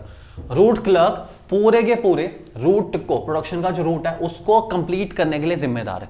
प्रोडक्शन का रूट का मतलब है सिर्फ प्रोडक्शन करना काफी नहीं है, उसको पैकेजिंग भी कराना, लेबलिंग कराना, ये जो प्रोडक्शन के जो भी है, प्रोडक्शन की पूरी एक प्रोसेस होगी पूरी अपना, जिसमें हो सकता है 2-3 प्रोसेस को मिक्स करके हमारा प्रोडक्ट तैयार हो, ठीक है। जैसे अब एग्जांपल लेके चलते हैं, मान लीजिए पोटैटो चिप्स हमें बनाने हैं, तो ऐसा नहीं हो सकता कि भैया बस आलू आएंगे और अपने आप चिप्स तैयार हो जाएंगे। तो पहले आलू आए, उसके बाद उनको धोना भी है, उनको साफ भी करना है, ठीक है, उसके बाद उनको छीलना भी है, उसके बाद उनकी कटिंग भी होगी, फिर फ्राई होगा या बेक होगा, तो ये बहुत लंबी प्रोसेस हो गई, ठीक है। तो वो पूरी प्रोसेस को इंश्योर करने की बारे किसकी है, रूट क्लर्क की है। किसकी है, रूट क्लर्क। फिर टाइम एंड कॉस्ट क्लर्क, नाम ही बता रहा है, ये time and cost sheet maintain करता है, हर काम में कितना कितना समय लग रहा है और कितना कितना खर्च हो रहा है ये बताएगा। और लास्ट हमारा डिसिप्लिनेरियन, डिसिप्लिनेरियन का काम है कि सारे के सारे वर्कर्स डिसिप्लिन में काम करें और कमिटेड होके काम करें। वहां ऐसा नहीं कि भैया काम के टाइम पर मजाक हो रहा है, ऐसा ना हो बिल्कुल भी। तो काम के टाइम पर सभी लोग, जितने भी वर्कर्स हमारे हैं, वो सीरियस रहें काम के प्रति और अपने बेस्ट से बेस्ट एफर्ट करें, ऑर्गेनाइजेशन को अच्छे से अच्छा प्रोडक्ट बनाने में हेल्प करें अपना। इसका नाम है डिसिप्लिनेरियन, मतलब सब लोग डिसिप्लिन में रहें और कमिटेड रहें काम के प्रति, दैट इज कॉल्ड डिसिप्लिनेरियन, ठीक है। सब कुछ सिस्टमैटिक वे में चलता रहे, इसको इंश्योर करके चलता है। ये सब हमारा प्लानिंग में चलता है। प्रोडक्शन वाला अब क्या कर रहा है भाई, प्रोडक्शन वाला भी कुछ ना कुछ काम करेगा, नहीं तो हमारी प्लानिंग में भाई ऐसे ऐसे ऐसे करना, पूरा हमने डिसाइड कर लिया। अब प्रोडक्शन में क्या है, सबसे पहले आता है स्पीड बॉस। स्पीड बॉस काम की स्पीड मेंटेन करता है सारी की सारी, ठीक है। जितने भी वर्कर्स है ना, अब देखो जो वर्कर्स है काम करने वाले, एक जगह पे वर्कर्स हैं बहुत सारे, 50 वर्कर्स हैं, उन 50 वर्कर्स के ऊपर ये 8 के 8 लोग खड़े हैं। ये अपना अलग कह रहा होगा, ये अलग कह रहा होगा, ये अलग कह रहा होगा, ये अलग कह रहा होगा। वर्कर्स 50 ही हैं या 100 हैं, 200 हैं, जो भी है अपना, ठीक है। उन सारे वर्कर्स के ऊपर कमांड करने वाले ये 8 लोग होंगे, ठीक है। अब यहां कंफ्यूजन होगा ही होगा, क्यों भाई, एक इंसान को एक इंसान गाइड करे ना तो ठीक है, जहां एक इंसान के माइंड में 4 लोगों की गाइडेंस चल रही होगी ना, उसका रिजल्ट हमेशा केओस, कंफ्यूजन ही कंफ्यूजन है, समझ नहीं आएगा किसकी बात मानूं किसकी बात ना मानूं। अब एग्जांपल लेते हैं, हम जैसे बिजनेस स्टडीज के अंदर कोई कह रहा भाई बिल्कुल बुकिश लैंग्वेज चाहिए, वर्ड टू वर्ड एनसीईआरटी पूरी टेप दो, तो भाई एनसीईआरटी ले जाते हैं, वहीं कॉपी कर देंगे अपना, ठीक है। दूसरा कह रहा है हेडिंग सेम होना चाहिए, एक्सप्लेनेशन आप अपने हिसाब से थोड़ी मॉडिफाई कर लिखते हैं, कोई प्रॉब्लम वाली बात नहीं है, लेकिन आपको हेडिंग सेम इंश्योर करना पड़ेगा, आप हेडिंग के साथ खिलवाड़ नहीं कर सकते, ठीक है। दूसरा ये कह रहा है, अब एक इंसान है, बच्चा है, उसके माइंड में कंफ्यूजन कि भाई एक सर ने कहा ये, दूसरे सर ने कहा ये, अब किसकी बात माने किसकी बात ना माने, तो देखो वो कर ही नहीं पाएगा कुछ भी। इसको कहते हैं हम लोग यूनिटी ऑफ कमांड का वायलेशन। तो ये वही वाला वायलेशन ही हो रहा है, इसके अंदर होता है हमारा। फिलहाल अब प्रोडक्शन डिपार्टमेंट कौन कौन लोग हैं हमारे, speed boss, gang boss, repair boss, inspector. बहुत सिंपल है, स्पीड बॉस स्पीड मेंटेन करता है, गैंग बॉस सभी के कलेक्टिव एफर्ट्स मेंटेन करता है और इंश्योर करता है कि हमारे फिजिकल रिसोर्स, ह्यूमन रिसोर्स और फाइनेंशियल रिसोर्स जुड़े रहे, आपस में जुड़े रहे, किसी चीज की शॉर्टेज ना रहे, इसको गैंग बॉस इंश्योर करके चलता है। मतलब फिजिकल, फाइनेंशियल, ह्यूमन तीनों एडिक्वेट हों, इसको कौन इंश्योर करेगा, गैंग मतलब सबको इकट्ठा करके चलना। यहाँ इकट्ठा सिर्फ ह्यूमन को नहीं करना, फिजिकल रिसोर्स को भी इकट्ठा करना, फाइनेंशियल रिसोर्स को भी इकट्ठा करना, मशीनरी वगैरह सबको भी इकट्ठा करना है। सारा माहौल बनाने की जिम्मेदारी किसकी है, गैंग बॉस की। रिपेयर बॉस नाम ही बता रहे हैं, अगर कहीं पर भी मशीनरी में कहीं रिपेयरिंग की नीड पड़ती है तो इसका काम क्या है, रिपेयरिंग करना। और उसके बाद इंस्पेक्टर। अब इंस्पेक्टर क्या करेगा भाई, इंस्पेक्टर वही करेगा जो करता है तहकीकात, ठीक है, सारे के सारे काम की तहकीकात। इट्स मीन्स ये क्वालिटी ऑफ आउटपुट को चेक करके चलेगा कि जो प्रोडक्शन का आउटपुट आ रहा है, रिजल्ट आ रहा है, उसकी क्वालिटी अच्छी है या नहीं है, ये चेक करने की जिम्मेदारी किसकी है, इंस्पेक्टर की। तो एक क्वालिटी ऑफ आउटपुट चेक करके चलता है कि जो क्वालिटी ऑफ आउटपुट है वो सब एडिक्वेट हो, अच्छे से आउटपुट आए, हमारा बेस्ट से बेस्ट आउटपुट आए, आउटपुट में कुछ कमी ना आए। अगर कमी आती है तो उसको करेक्ट करने की कोशिश करेगा, इसका नाम है इंस्पेक्टर। ये याद ही करने पड़ेंगे हमारे, बाकी लिखने में तो इतनी दिक्कत वाली बात नहीं है। हाँ, नाम याद करने जरूरी है कि instruction card clerk, route clerk, time and cost clerk, disciplinarian, फिर speed boss, gang boss, repair boss, inspector, ये याद करने पे ही फोकस हमें करना पड़ता है इसके अंदर। तो इसका नाम है फंक्शनल फोरमैनशिप। अगर किसी क्वेश्चन में 4 नंबर लिखा है कि काम बांटने के लिए उन्होंने 4 लोगों को चूज करा, तो समझ जाना 4-4, ये 4-4 वाला ही चलता है हमारा। प्लानिंग डिपार्टमेंट, प्रोडक्शन डिपार्टमेंट, ये वर्ड्स दिक्कत आया कहीं पर कि ऑर्गेनाइजेशन को प्लानिंग प्रोडक्शन में बांटा गया, फिर उसके बाद काम करने के लिए 4-4 लोग हैं अपना, कहीं भी 4 वर्ड आपको नजर आता है तो उसका आंसर टेक्निक के रूप में हो सकता है फंक्शनल फोरमैनशिप हो, चांसेस काफी रहते हैं इसके। 4 वर्ड से इसको आइडेंटिफाई करने की कोशिश करते हैं। फिर हमारा स्टैंडर्डाइजेशन सिंप्लीफिकेशन है, वो बहुत सिंपल है। स्टैंडर्डाइजेशन का मतलब हर चीज के स्टैंडर्ड सेट करके चलो। आपकी ऑर्गेनाइजेशन में हर चीज के स्टैंडर्ड होने चाहिए, क्वालिटी के स्टैंडर्ड बहुत इंपॉर्टेंट है। आपका जो प्रोडक्ट है वो बहुत सारे बेंचमार्क्स को पूरा करेगा। बेंचमार्क्स आपके ही सेट हो रखे हैं। अब ये बेंचमार्क क्या है, जैसे एग्जाम्पल मैं आपको दे रहा हूँ स्टैंडर्ड्स का, ठीक है। अब अभी कुछ टाइम पहले डिस्कवरी पर, ठीक है, हाइंस की केचप आती है ना, हाइंस बहुत बड़ा ब्रांड है केचप का, ठीक है। तो उनकी कंपनी के स्टैंडर्डाइजेशन प्रोसेस को मैं देख रहा था। उसमें क्या हुआ, वो क्या करते हैं, एक छोटे से उसमें क्यूब में अपनी केचप को फिल करते हैं, ठीक है, और उस क्यूब को गिरा देते हैं नीचे, एक स्लांट सी हाइट पर उसको गिराते हैं। अब उसकी कंडीशन क्या है कि उस केचप को पर्टिकुलर सेकंड्स में पर्टिकुलर पाथ ही कवर करना है। अगर उससे ज्यादा कवर कर रहा है इट मींस उसमें वाटरी सब्सटेंस ज्यादा है, वो जल्दी नीचे जा रही है। अगर वो कम डिस्टेंस कवर है उसमें इसका वाटर लेवल कम है उसके अंदर, इसलिए बहुत हल्की हल्की आ रही है। वो चाहते हैं कि उनके अंदर वाटर लेवल जो है ना, थिकनेस जो रहे केचप की, वो सेम रहनी चाहिए, किसी बैच में ना तो ज्यादा हो ना कम हो। इसके लिए एक पर्टिकुलर डिस्टेंस कैचअप कवर करेगी। ऑब्वियसली बात है, गिराऊंगा तो नीचे तो आएगी, स्लांट हाइट है थोड़ी सी, नीचे तो आनी है अपना, ठीक है। तो एक पर्टिकुलर टाइम में पर्टिकुलर डिस्टेंस कवर होना चाहिए। अगर उससे ज्यादा डिस्टेंस कवर हो तब दिक्कत है, उससे कम डिस्टेंस कवर हो तब दिक्कत है। Particular means particular. So this is called standardization. क्या कहते हैं हम? तो स्टैंडर्डाइजेशन बहुत इंपॉर्टेंट है हमारे लिए, ठीक है। स्टैंडर्डाइजेशन बहुत चीज़ों का होता है जिसमें size, type, weight, measure, quality, इन सब का स्टैंडर्ड मुझे सेट करके चलना पड़ता है, ठीक है। स्टैंडर्डाइजेशन जो है एक गिवन लाइन प्रोडक्ट को बनाने में हेल्प करता है। उसके बाद सबसे बड़ी मैन्युफैक्चर पार्ट्स में अगर कोई दिक्कत आ रही है तो ये भी बता देता है कि भैया पार्ट मैन्युफैक्चरिंग में दिक्कत आ रही है, मशीन सही से काम नहीं कर रही, इसलिए स्टैंडर्ड सही से मेंटेन नहीं हो पा रहे, हम उसको भी चेंज कर सकते हैं। मैन एंड मशीन की परफॉर्मेंस में दिक्कत आ रही है, हम उसको भी चेंज कर सकते हैं। और अच्छी क्वालिटी के स्टैंडर्ड सेट करने से सबसे बड़ी बात, हम पता चल रहा है हमारा रॉ मटेरियल में कोई दिक्कत तो नहीं है, ये भी हमें पता चल जाता है। अगर प्रोडक्ट सही स्टैंडर्ड का नहीं हो सकता है शायद रॉ मटेरियल क्या हो, खराब हो, उसको भी हमें चेक करना पड़ता है। फिर है सिंप्लीफिकेशन। सिंप्लीफिकेशन का मीन्स है unwanted varieties, sizes and product को अपने पोर्टफोलियो से एलिमिनेट कर देना। आपकी कंपनी है वो 40 प्रोडक्ट बना रही है, ठीक है, 40 में से 4 ही चल रहे हैं, तो 36 क्यों बना रहे हो? 36 बनाने की जरूरत क्या है तो बताओ, उनको बनाना बंद कर दो। जब उनको बनाने से कुछ मिल ही नहीं रहा, आप नहीं जबरदस्ती बनाए जा रहे हो, ना बनाओ। अगर वो 4 चल रहे हैं तो उन 4 प्रोडक्ट के ऊपर फोकस करो, उनकी और बेटर करने के ऊपर फोकस करो। वो 36 को बना के लॉस सहन करने की जरूरत नहीं है, लीव इट। इसको कहते हैं सिंप्लीफिकेशन। कम करो लेकिन अच्छा करो, परफेक्शन के साथ करो, इसको कहते हैं सिंप्लीफिकेशन ऑफ वर्क। क्या कहते हैं? ठीक है। नेक्स्ट हमारा मेथड स्टडी बहुत सिंपल है। मेथड स्टडी का मतलब एक काम को करने के बहुत सारे मेथड होते हैं, आपको बेस्ट मेथड को चूज करना है और जो मेथड बेस्ट नहीं है उसको एलिमिनेट कर देना है, ठीक है। सो इसको कहते हैं मेथड स्टडी। मेथड स्टडी हमारा बहुत इंपॉर्टेंट है। इसका मेन पर्पस है बेस्ट मेथड को चूज करना, और वो मेथड हमारे कॉस्ट ऑफ प्रोडक्शन को कम करेगा, क्वालिटी को बेटर करेगा, कस्टमर को सेटिस्फेक्शन देगा, ठीक है। और अननेसेसरी एक्टिविटीज नहीं होनी चाहिए प्रोडक्शन में। इसका एक बहुत अच्छा एग्जाम्पल लिया असेंबली लाइन, ठीक है, असेंबली लाइन, ठीक है। असेंबली लाइन टोयोटा ने यूज करी है, यहाँ पर इसमें मेंशन भी करा है एनसीईआरटी में, टोयोटा ने सबसे पहले असेंबली लाइन यूज करी थी, उसका एग्जाम्पल इन्होंने दे रखा है। तो अब मैं बताता हूँ ये मेथड स्टडी क्या है। देखो, एक काम को करने का बेस्ट मेथड चूज करना। जब आपको एक ही काम बार बार करना होता है ना, तो उसको करने के लिए आपको सबसे बेस्ट मेथड को ऑप्ट करना पड़ेगा, ठीक है। अब मान लीजिए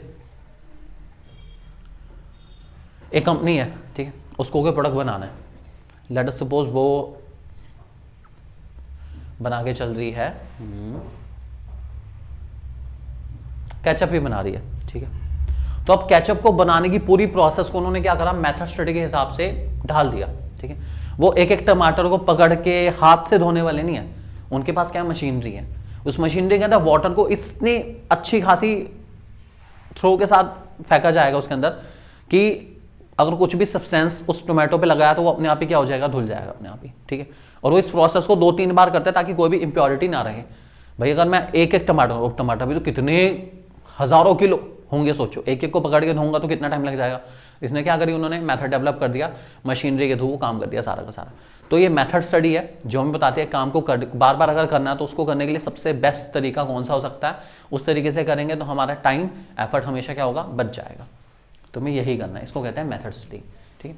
उसके बाद मोशन स्टडी। मोशन स्टडी इस बात को एलिमिनेट करती है कि हमारी ऑर्गेनाइजेशन में जब हम काम करते हैं तो बहुत सारे मोशन हमें लेने पड़ते हैं, ठीक है। मोशन मीन्स कोई वर्क को करते हुए जो पोस्चर रहता है, दैट इज कॉल्ड मोशन। उनमें से बहुत सारे मोशन ऐसे होते हैं जो प्रोडक्टिव होते हैं और बहुत सारे ऐसे होते हैं जो अनप्रोडक्टिव होते हैं, ठीक है। तो प्रोडक्टिव मोशंस को प्रमोट करो, अनप्रोडक्टिव मोशंस को कर दो एलिमिनेट, ठीक है। अब इसका एक छोटा सा एग्जांपल मैं आपको देता हूं, ठीक है। अब किसी घर पे कंस्ट्रक्शन का काम चल रहा है, ठीक है। अब भाई मिस्त्री लगा हुआ है अपना दीवार बनाने में, एक मजदूर जो है घर के 2nd फ्लोर पे काम चल रहा है, नीचे जा रहा है, एक बारी में ईंटें लेकर आ रहा है ऊपर। कितने ईंटें ले आएगा एक बारी में अपने सिर पे रख के? 10? कितनी? नहीं, आ जाती हैं, ऐसी कोई बात नहीं है, 6, 8, 10 तक तो आ जाती है आसानी से, कोई ऐसे नहीं 6, 7, चलो मान के चलते 10 आ जाएंगी, ठीक है, एक बारी में 10। अब उस 10 ईंटों को लाने के लिए सबसे पहले उसको 2 फ्लोर नीचे उतरना है, उसके बाद फिर 2 फ्लोर ऊपर चढ़ के आना भी है। कितना टाइम लग जाएगा आपके हिसाब से? मिनट में अगर कैलकुलेट करता हूं तो आई थिंक शायद 5 मिनट, ठीक है। 5 मिनट में कितनी ईंटें आई? 10, ठीक है। अब ईंटों को ला के रखेगा तभी तो फिर मिस्त्री उसको लगाएगा, ठीक है, सारा का सारा। अब क्या हो रहा है, उसके 4 मिनट तो आने जाने में लग रहे हैं, मान लो ऊपर से जो सीढ़ियों में 4 मिनट बोलोगे ना, बाकी तो ऊपर लाने का 1 मिनट यूज हो रहा है। तो यहाँ पे जो 4 मिनट है वो हमारे सारे के अनप्रोडक्टिव मोशन है। क्या कहेंगे? अनप्रोडक्टिव। अगर वो ईंटें पहले ही हमारी 2nd फ्लोर पे ही अवेलेबल होती, या हम उसको अवेलेबल ही 2nd फ्लोर पे करा दें, तो उसको बार बार ऊपर नीचे से आने की जरूरत नहीं पड़ेगी। काम क्या होगा, अच्छा भी होगा और टाइमली भी कंप्लीट हो जाएगा। इसको कहते हैं मोशन स्टडी। क्या कहते हैं? तो मोशन स्टडी कह रहा है कि टाइम को बहुत इंपॉर्टेंट मान के चलो, जो अननेसेसरी मोशन आप कर रहे हो, जो आपके सिर्फ टाइम वेस्टेज को कर रहे हैं, उसको एलिमिनेट कर दो ताकि आपका काम जल्दी से जल्दी हो पाए। इसका नाम है मोशन स्टडी। क्या नाम है? ठीक है। सो किसी काम को करने में कितना टाइम लगता है बता देगा अपना, जो भी अननेसेसरी मोशन है, अननेसेसरी मूवमेंट है, उसको एलिमिनेट कर दो, हटा दो भाई बिल्कुल अपना, ताकि कम से कम टाइम लगे काम को करने के लिए, ठीक है। और ये साइंटिफिक टेक्निक है, ये हर चीज को देख के चलता है कि कौन से मोशन प्रोडक्टिव हैं, कौन से मोशन हमारे आइडेंटिकल है, कौन से मोशन अनप्रोडक्टिव है, सबको चेक करके चलेगा। कौन सा काम को बार बार करना पड़ रहा है और उनमें से कितना अनप्रोडक्टिव वर्जन और कितना प्रोडक्टिव वर्जन है, उसको चेक करने के बाद ये एलिमिनेट करने की कोशिश करेगा, ठीक है। फिर है टाइम स्टडी। हमारा टाइम स्टडी इस बात को जज करता है कि किसी पर्टिकुलर काम को करने में कितना समय लगता है, ठीक है।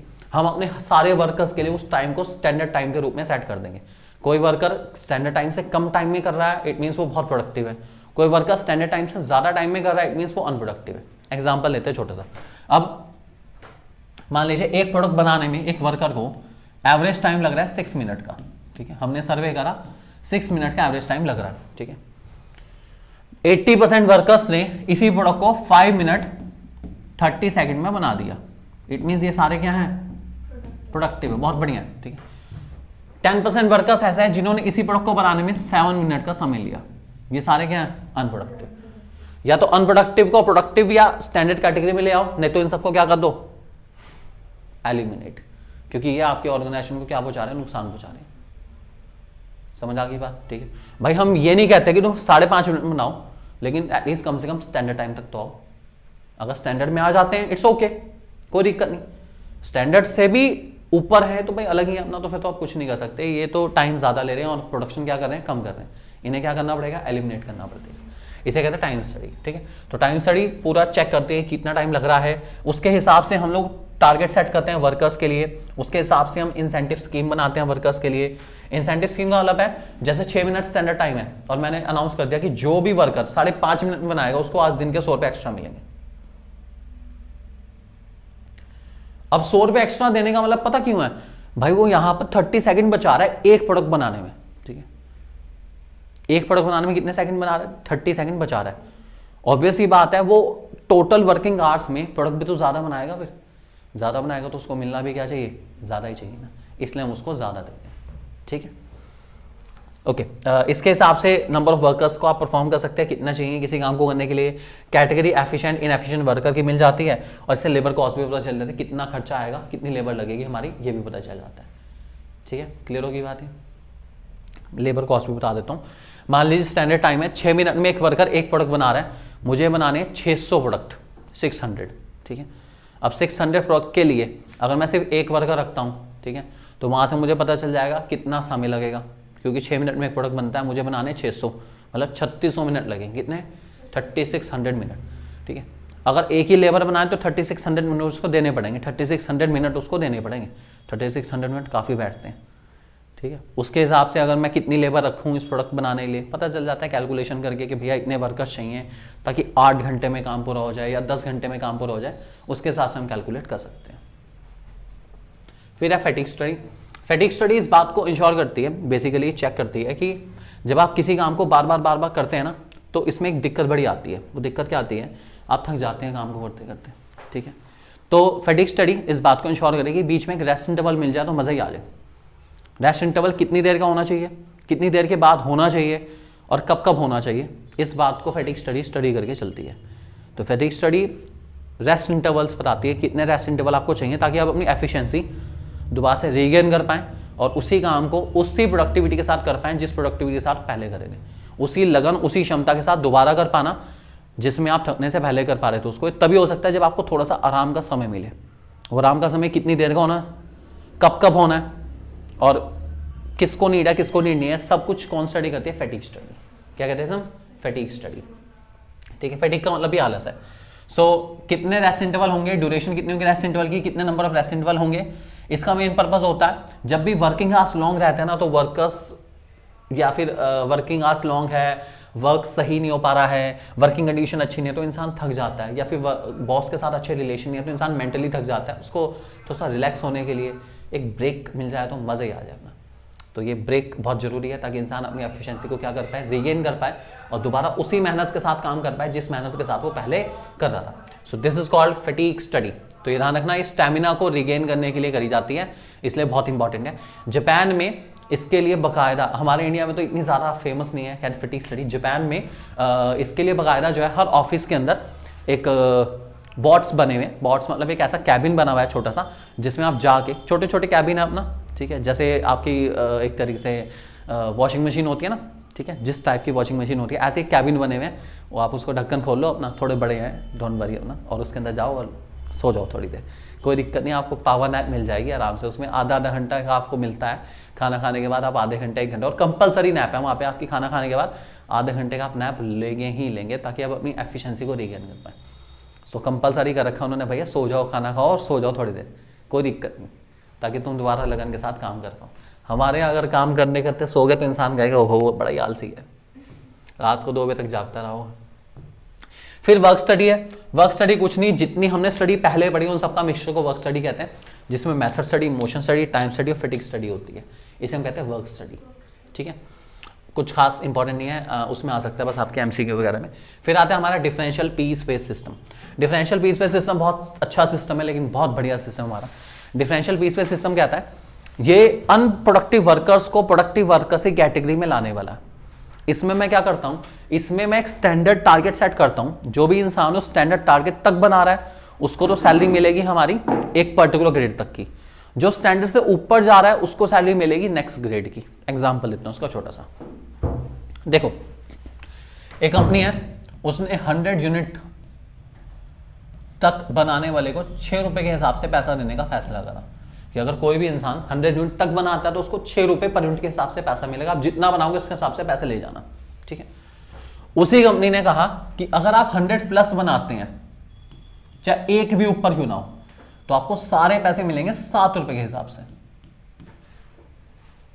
ठीक है। अब डिफरेंस देखो, एक इंसान ने 100 यूनिट बनाई, ठीक है, 6 रुपए के हिसाब से 600 रुपए लेके जाएगा एक दिन के काम करने के। एक इंसान ने 101 यूनिट बनाई, सिर्फ एक एक्स्ट्रा है, ठीक है, उसको पैसे मिलेंगे 7 रुपए के हिसाब से, मतलब 707 रुपीज। कितने का फर्क आ गया? 107 रुपए का फर्क आ गया, ठीक है। कितनी यूनिट बनाने पर? सिर्फ एक एक्स्ट्रा बनाने पर, सिर्फ एक एक्स्ट्रा बनाने पर उसको क्या मिला? 107 रुपए एक्स्ट्रा मिल गया, ठीक है। वो इसके ऊपर जितना भी एक्स्ट्रा बनाएगा वो 7 रुपीज के हिसाब से ही जज होगा। तो वो एक्स्ट्रा एफर्ट करेगा या नहीं करेगा? बताओ। पहली बात तो 100 तक पहुंचना बहुत बड़ी बात है। जो बेचारे 60-70 पे अटक रहे हैं, ठीक है, वो तो कुछ भी नहीं लेके जा रहे, वो मेहनत करेंगे कि वो कहां पहुंचे, एटलीस्ट 100 प्लस। हो सकता है इससे अगले वाला टारगेट हो कि अगर कोई भी 150 प्लस पे आता है तो उसको मिलेंगे 8 रुपए के हिसाब से। लो, और एफर्ट करेगा इंसान, बेस्ट से बेस्ट एफर्ट करेगा। अगर वो 150 यूनिट बना लेता तो 150 इंटू 8 1200 रुपए लेके जाएगा। Effort reward, effort reward, there should be reward for each and every extra effort taken by an employee. जो एफर्ट कर रहा है उसको एक्स्ट्रा रिवॉर्ड मिलना चाहिए। इसी का नाम है डिफरेंशियल पीस वेज सिस्टम, और ये बहुत इंपॉर्टेंट इंसेंटिव भी हमारा, ठीक है। डायरेक्टिंग में जब मोटिवेशन टॉपिक आता है उसमें जो फाइनेंशियल इंसेंटिव आते हैं उसमें भी इस बात का जिक्र है, बस वहाँ पे इसका नाम थोड़ा चेंज हो जाता है। जहाँ इसका नाम यहाँ पर है डिफरेंशियल पीस वेज सिस्टम, वहाँ पर इसका है अब शायद प्रोडक्टिविटी लिंक वेज इंसेंटिव कहते हैं। तो ये बात वही है, इसको हम लोग वहाँ पर प्रोडक्टिविटी लिंक वेज इंसेंटिव के नाम से जानते हैं। मोटिवेशन वाले चैप्टर में, डायरेक्टिंग चैप्टर का मोटिवेशन टॉपिक में फाइनेंशियल इंसेंटिव के अंदर भी इसका जिक्र है अपना। तो जो एक्स्ट्रा काम कर रहा है उसको मिलना भी चाहिए, क्या थोड़ा सा एक्स्ट्रा तो मिलना चाहिए। सो इसी का नाम है हमारे पास डिफरेंशियल पीस वेज सिस्टम। ये इनएफिशिएंट वर्कर्स को एफिशिएंट बना देगा, क्योंकि पता है जो एफिशिएंट है उसको पैसा ज़्यादा मिल रहा है, इसलिए हम सब भी क्या बनेंगे, एफिशिएंट मिलेंगे, ताकि हमें पैसा ज़्यादा मिल पाए। और मनी सबसे बड़ा मोटिवेटर है भाई, इससे बड़ा मोटिवेटर तो है कुछ भी नहीं है। हर इंसान मेहनत कर रहा है क्या करने के लिए? पैसा कमाने के लिए, तो बहुत बड़ी बात है, ठीक है। ओके, उसके बाद मेंटल एवोल्यूशन है। मेंटल एवोल्यूशन हमारा जनरल है। मेंटल एवोल्यूशन का मीनिंग आपको मैंने बताया था, वर्कर्स के एटीट्यूड में चेंज लेकर आना, ताकि मैनेजमेंट के साथ उसके जो रिलेशन है वो अच्छे हो पाए, ठीक है। अब आते हैं हमारे पास कुछ इससे रिलेटेड, काफ़ी सारे हैं भाई, ठीक है, कुछ केस स्टडीज आ गई, देखते हैं क्या है हमारे पास। सबसे पहले, manager of Sargodha limited has enforce the following concept of management in his company, identify the same. Okay, to find out the best method doing work, method study, इसका नाम क्या है, मेथड स्टडी, ठीक है। दूसरा, creating the spirit of cooperation in place of competition between management and workers, ठीक है। आपको कंसेप्ट बोलेंगे इन्होंने, कंसेप्ट में कुछ भी आ सकता है, टेक्निक भी आ सकता है, प्रिंसिपल भी आ सकता है, कुछ भी आ सकता है। तो मुझे स्पिरिट चाहिए कॉपरेशन की, कंपटीशन नहीं चाहिए, कॉपरेशन चाहिए। क्या चाहिए? कॉपरेशन, कंपटीशन नहीं चाहिए बिल्कुल भी मैनेजमेंट और वर्कर्स के बीच में, ठीक है। तो यहाँ पर आ सकता है हमारा कॉपरेशन नॉट इंडिविजुअलिज्म,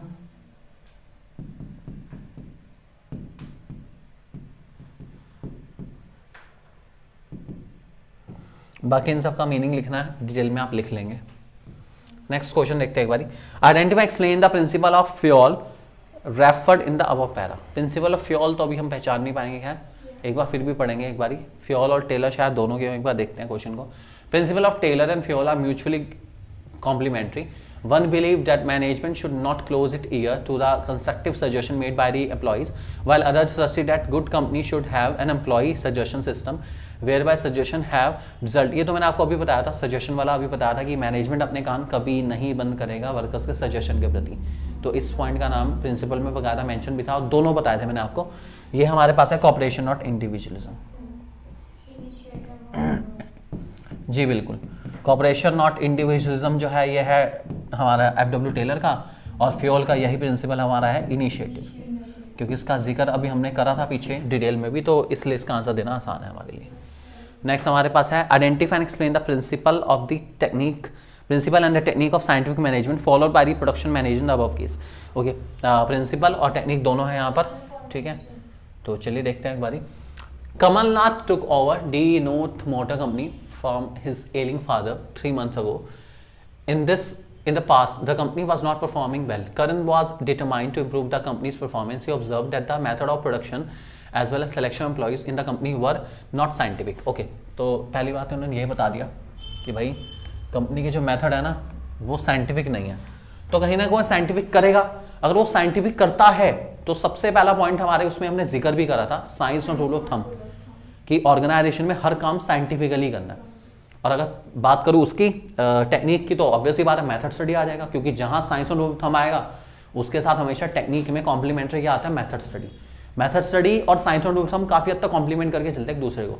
उसमें लिखा है हर चीज साइंटिफिकली हो, साइंटिफिकली सोचो। उसमें लिखा है मेथड स्टडी में कि भैया लॉजिक चाहिए, ब्लाइंडनेस नहीं चाहिए, हर काम सोच समझ के चूज करो। तो इसका आंसर हो सकता है, फिर भी एक बार देख लेते हैं।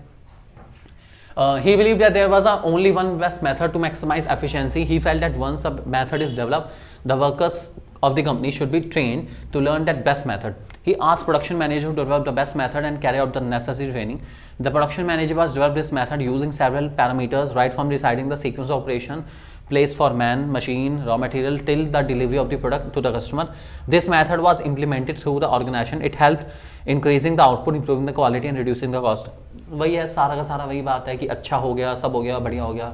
Method study, science not rule of thumb, क्योंकि दूसरे को क्या करके चलते हैं, कॉम्प्लीमेंट करके चलते हैं। इसलिए आंसर आएगा हमारे पास, पता है मैंने आपको, science not rule of thumb, ये हमारा प्रिंसिपल है। एंड जो हमारा साइंटिफिक टेक्निक है उसका नाम है method study.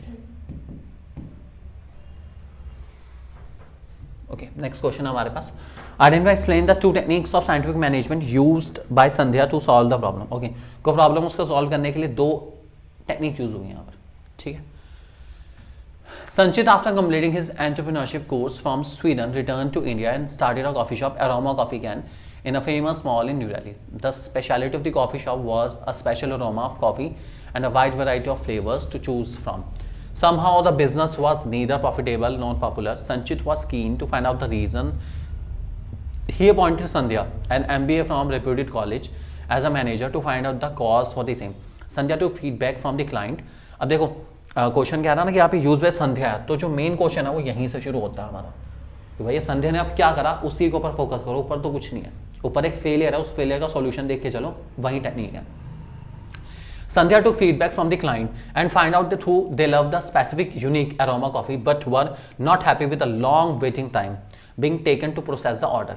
She analyzed and find out that there was many unnecessary obstruction in between and could be eliminated. She fixed a standard time for processing the order. She also realized that there were some flavors whose demand was not enough. So she also decided to stop the sale of such flavor. As a result, within a short period, Sandhya was to attract the customer. अब देखो यहाँ पर, यहाँ जो हमारा answer है वो रहेगा स्टैंडर्डाइजेशन एंड सिंप्लीफिकेशन। वो हमारा हो सकता है इसमें टाइम स्टडी,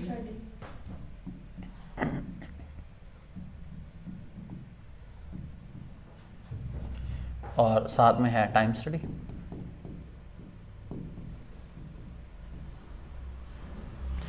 तो इसका वैसे जो मेन आंसर है वो स्टैंडर्डाइजेशन सिंप्लीफिकेशन ही है कि उन्होंने एक तो स्टैंडर्ड, हर चीज़ का स्टैंडर्ड अरोमा सेट करा, क्वालिटी सेट करी, टाइम सेट करा, और सबसे बड़ा जो अननेसेसरी फ्लेवर थे वो सारे एलिमिनेट कर दिए, जो सिंप्लीफिकेशन में जिक्र करा जाता है जिस चीज़ का।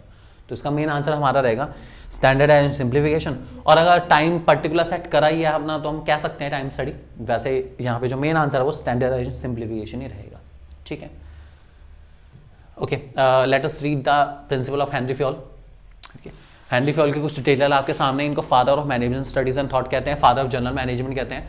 14 प्रिंसिपल ऑफ मैनेजमेंट इन्होंने दिए, बहुत इंपॉर्टेंट प्रिंसिपल है। इनका बर्थ हुआ था 1841 में, इस बात को ध्यान रख के चलेंगे, ठीक है। तो चलिए, सबसे पहला प्रिंसिपल जो इनका है उसका नाम है division of work. Division of work कहता है कि बड़े से बड़ा काम हो उसको छोटे छोटे हिस्से में बांट लो। जब किसी काम को छोटे छोटे हिस्से में बांटते हो और उन छोटे छोटे हिस्से हुए काम को करने के लिए सही इंसान को चूज करते हो, तो इससे इंसान स्पेशलिस्ट बनता है और जो काम है वो स्पेशलाइज मैनर में हो सकता है। इसका मतलब है हम एक इंसान को बहुत सारा काम दें, इससे अच्छा है हम बहुत सारे इंसान को कम कम काम दें और उन्हें कहें कि आपको बस इतना करना है, लेकिन इसको ऐसा करके दिखाओ कि आपसे अच्छा को करके दिखाई ना पाए। इसी का नाम है डिवीजन ऑफ वर्क। क्या नाम है? ठीक है। और division of work always lead to specialization. ठीक है, अगर सही इंसान के हाथ में सही काम आ गया तो स्पेशलाइजेशन दूर है ही नहीं बिल्कुल भी, स्पेशलाइजेशन होगा ही होगा। और स्पेशलाइजेशन जब जब होगा ना, हमारी ऑर्गेनाइजेशन को बहुत फ़ायदा होने वाला है, कि जो ऑर्गेनाइजेशन अपने प्रोडक्ट को स्पेशलिस्ट बना के चलती है, हर काम को स्पेशलाइज मैनर में लेके चलती है, वो हमेशा हाइट्स तक पहुँचती हैं, उसको हरा पाने वाला कोई नहीं है। ठीक है, सो ये इसका मीनिंग है। According to this principle the work must be divided into smaller task jobs, a trained specialist required to perform each job, division of work according to qualification lead to specialization. इसी के base पर हमने सारे department बनाए हैं, हमारे सारे department मिलकर स्पेशलाइज पर्सन के द्वारा चलाए जाते हैं। सेल्स प्रोडक्शन हर एक इंसान अच्छे से करता है अपना। सारे प्रिंसिपल जो है इसमें बताया गया है, टेक्निकल मैनेजरियल हर चीज़ को देके चलता है हम लोग। इसका सबसे बड़ा पॉजिटिव एस्पेक्ट आ सकता है, ये इंपॉर्टेंट है, इसका पॉजिटिव एस्पेक्ट है, ये पर्सन को एक ही काम एक ही जॉब को बार बार करने के लिए जब कहता है ना, तो इससे हमेशा हमेशा हमेशा स्पेशलाइजेशन अचीव होता है। आप एक काम को बार बार करोगे तो स्पेशलिस्ट हो ही जाओगे फॉर श्योर, यही इसका मेन फोकस है। दूसरा हमारा authority and responsibility. Authority means the power to make decision and responsibility means the obligation associated with authority. जब आप किसी इंसान को पावर देते हो कि भाई ये काम आपको करना है, इस काम को करने के लिए जो भी पावर चाहिए वो भी आपकी, ये भी अथॉरिटी। और जब वो इंसान कहता है ठीक है मैं कर दूंगा, अब यहाँ रिस्पॉन्सिबिलिटी अपने आप ही आ गई। ठीक है, काम पूरा करके देना है रिस्पॉन्सिबिलिटी। और अथॉरिटी का मीन्स हमने सामने वाले इंसान को क्या दे दी, पावर दे दी कि भाई करो, कोई दिक्कत नहीं, ठीक है अपने हिसाब से कर लो। अथॉरिटी रिस्पॉन्सिबिलिटी के बीच में हमेशा क्या होना चाहिए, बैलेंस होना चाहिए, बहुत जरूरी है। सिर्फ अथॉरिटी देने से काम नहीं चलता, रिस्पॉन्सिबिलिटी देनी बहुत जरूरी है। सिर्फ रिस्पॉन्सिबिलिटी देने से काम नहीं चलता, अथॉरिटी देनी भी बहुत जरूरी है। दोनों में क्या होना चाहिए, बैलेंस। ठीक है, आप सामने वाले इंसान को तभी कुछ कह सकते हो जब आपने उसको अथॉरिटी दी होगी, इसलिए वो रिस्पॉन्सिबल है। आपने अथॉरिटी दी नहीं कि भाई काम सारा मेरी इच्छा से कर, काम खराब हुआ तब भी तेरे को कुछ कहें, ये पॉसिबल नहीं, क्योंकि इच्छा किसकी चल रही थी, आपकी। काम खराब हो तो वो आपकी वजह से हुआ, सामने वाले इंसान की वजह से नहीं हुआ। ठीक है, और हमने उसको अथॉरिटी दे दी कि जैसे मर्जी कर लो, रिस्पॉन्सिबल हम ही रहे, ये भी दिक्कत है। तो बीच बीच में चेक भी करते रहना, यही अथॉरिटी रिस्पॉन्सिबिलिटी है। काम दो किसी को, कोई दिक्कत नहीं, पावर भी दो, लेकिन बीच में क्या करते रहो, चेक भी करते रहो कि वो सही से काम कर रहा है नहीं कर रहा है। इसी को कहते हैं अथॉरिटी एंड रिस्पॉन्सिबिलिटी। ठीक है, तो यही हमारा प्रिंसिपल है। और दो तरह की अथॉरिटी होती है, एक होती है ऑफिशियल अथॉरिटी और एक पर्सनल अथॉरिटी। ऑफिशियल भी जो top to middle, middle to lower आती है, और पर्सनल वो जो किसी इंसान ने किसी को भी दे दी, पर्सनल है, मैंने बोला तो दे सकते हैं, कोई दिक्कत नहीं। ठीक है, सो ध्यान रखिए। इसका पॉजिटिव है, ये डिसीजन मेकिंग को थोड़ी फास्टर करती है। आप मेनली एक सुपीरियर अपने सबऑर्डिनेट को काम देता है, डेलीगेट करता है, इसलिए ताकि वो मेन टास्क पर फोकस कर पाए। तो जो अनइम्पॉर्टेंट टास्क है वो किसी और को दे देता है, उसको अथॉरिटी दे देता है कि ये काम करना है, और रिस्पॉन्सिबिलिटी देता है कि भाई तू रिस्पॉन्सिबल इसके लिए अच्छे से अच्छा करिए। ठीक है, तो ये बहुत ज़रूरी है ताकि वो अपना एरिया ऑफ ऑपरेशन को बढ़ा पाए। ठीक है, अगला हमारे पास है डिसिप्लिन। डिसिप्लिन का मतलब है कमिटमेंट डेवलप करना। क्या डेवलप करना, अब एक कमिटमेंट क्या है, कमिटमेंट का मतलब है सारे के सारे वर्कर्स ऑर्गेनाइजेशन के टारगेट्स को पाने के लिए कमिटेड हो, फोकस ऑन सिर्फ और सिर्फ ऑर्गेनाइजेशन टारगेट्स पर। इसके लिए बहुत जरूरी है कि एक अच्छा सुपीरियर होना चाहिए हर लेवल पे, तभी आप डिसिप्लिन का एनवायरनमेंट मेंटेन कर सकते हैं। क्लियर एंड फेयर एग्रीमेंट हो, बिल्कुल अपना वाइज एप्लीकेशन ऑफ पेनल्टी हो, तभी आप डिसिप्लिन लेकर आएंगे। डिसिप्लिन के लिए बहुत जरूरी है कि आप अपने सारे वर्कर्स को इक्वली ट्रीट करें। ठीक है, in the eyes of management each and every worker should be equal, partiality नहीं चलेगी। ठीक है, अगर पेनल्टी लगानी है तो फ्री एंड फेयर पेनल्टी लगे, ये नहीं कि भैया अच्छे तो खास है मेरा, इसके ऊपर पेनल्टी नहीं है। अगर कुछ गलत करते हैं तो पेनल्टी लगाए तो सबके ऊपर लगनी चाहिए, जिसने गलती करी उसको सजा मिलनी चाहिए बिल्कुल ना। और हर लेवल पे एक अच्छा सुपीरियर हो तो बहुत अच्छे से हम लोग डिसिप्लिन मेंटेन कर सकते हैं। और सबसे बड़ी बात है एग्रीमेंट हमारे सही होने चाहिए, रूल्स रेगुलेशन सही से अप्लाई हों तो समझो डिसिप्लिन है, नहीं तो नहीं है। अगर डिसिप्लिन है तो सारे वर्कर्स काम के प्रति कमिटेड रहेंगे, और फॉर श्योर कमिटेड रहेंगे। उनके लिए वर्क फर्स्ट की पॉलिसी चलेगी। किसकी? नेक्स्ट हमारे पास unit of command. Unit of command क्या होता है, ऑर्डर देने वाला एक इंसान हो तो बेटर है। जैसे एग्जांपल, ये वाला मेथड सही है, ठीक है, इसमें ऑर्डर देने वाला इंसान एक ही है, ठीक है। लेकिन अगर वर्कर्स को ऑर्डर देने वाले दो लोग हो गए तो यहां पर कंफ्यूजन होगा ही होगा, ठीक है। कंफ्यूजन इसलिए होगा कि मैं किसकी बात मानूं, मैं ए की बात मानूं या बी की मानूं। ए कह रहा पहला मेरे काम प्रायोरिटी कर, बी कह रहा पहला मेरा काम प्रायोरिटी कर। अब कौन सा काम प्रायोरिटी का है पता ही नहीं चलेगा बिल्कुल भी। इससे ऑर्डर देने वाला, ठीक है, और उस ऑर्डर की रिपोर्ट लेने वाला इंसान सिर्फ क्या होना चाहिए, एक ही होना चाहिए, ये ज़्यादा बेटर है। और ये हमने अभी पीछे पढ़ा भी था कि यूनिट ऑफ कमांड जो है वो वैलिड हो रखा है किसमें, फंक्शनल फोरमैनशिप के अंदर। वहां तो उन्हीं वर्कर्स पे ऑर्डर देने वाले 8 लोग हैं, हम तो एक की बात करें कि भाई एक ही रखो, उन्होंने 8 लोग रखे हुए सेम वर्कर्स के ऊपर कमांड देने वाले। बहुत ज़्यादा कंफ्यूजन एंड बहुत ज़्यादा मिसमैनेजमेंट हो सकता है इससे, ठीक है। सो this is called unit of command. बहुत ईजी है यूनिट ऑफ कमांड को पहचानना। बस ये ध्यान रख के चलना, जहां पर भी अगर आपको लगता है कि 2 लोग ऑर्डर दे रहे हैं किसी एक पर्टिकुलर इंसान को, वहां यूनिट ऑफ कमांड वैलिड हुआ है, ठीक है। और इसमें इसका मेन पर्पस है क्लैरिटी लेकर आना कि भैया कौन किसको रिपोर्ट करेगा, कौन किससे ऑर्डर लेगा, और अगर कम्युनिकेशन को भी फास्ट कर देता है, क्योंकि अब पता है हमें इससे बात करनी है तो इसी से बात करनी है, किसी से बात करके फायदा कुछ नहीं है, तो कम्युनिकेशन को क्या बनाता है, फास्टर बना देता है। फिर है unit of direction. Unit of direction कहता है 1 यूनिट 1 हेड एंड 1 प्लान। सभी लोग अपने जो एफर्ट्स हैं उसकी डायरेक्शन कुछ भी करके एक दिशा में ही लेकर आएंगे। आप कहीं से भी एफर्ट कर रहे हो, आपकी जो डायरेक्शन होनी चाहिए वो एक ही होनी चाहिए। अगर आप सारे अलग अलग डायरेक्शन में वर्क करेंगे तो काम नहीं चल पाएगा। आपका डायरेक्शन, आपका फोकस एक ही होना चाहिए। मार्केटिंग कर रहे हो तो मार्केटिंग ऑर्गेनाइजेशन को अच्छा बनाने के लिए कर रहे हो। प्रोडक्ट बना रहे हो तो प्रोडक्ट आप ऐसा बना रहे हो जिससे ऑर्गेनाइजेशन को फायदा हो। फाइनेंस आप मेंटेन कर रहे हो तो इस तरीके से मेंटेन कर रहे हो जिससे ऑर्गेनाइजेशन को फायदा हो। अपने बेनिफिट्स को छोड़ दो बाद में, पहले ऑर्गेनाइजेशन के बारे में सोच के चलो।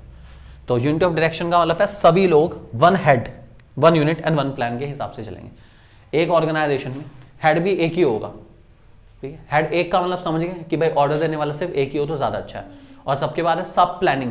जो प्लानिंग चल रही है वो भी सारी की सारी एक ही इंसान की चलेगी और एक इंसान के तरीके से ही चलेगी, ताकि हम लोग बेस्ट से बेस्ट अपने एफर्ट को अचीव कर पाए, ठीक है।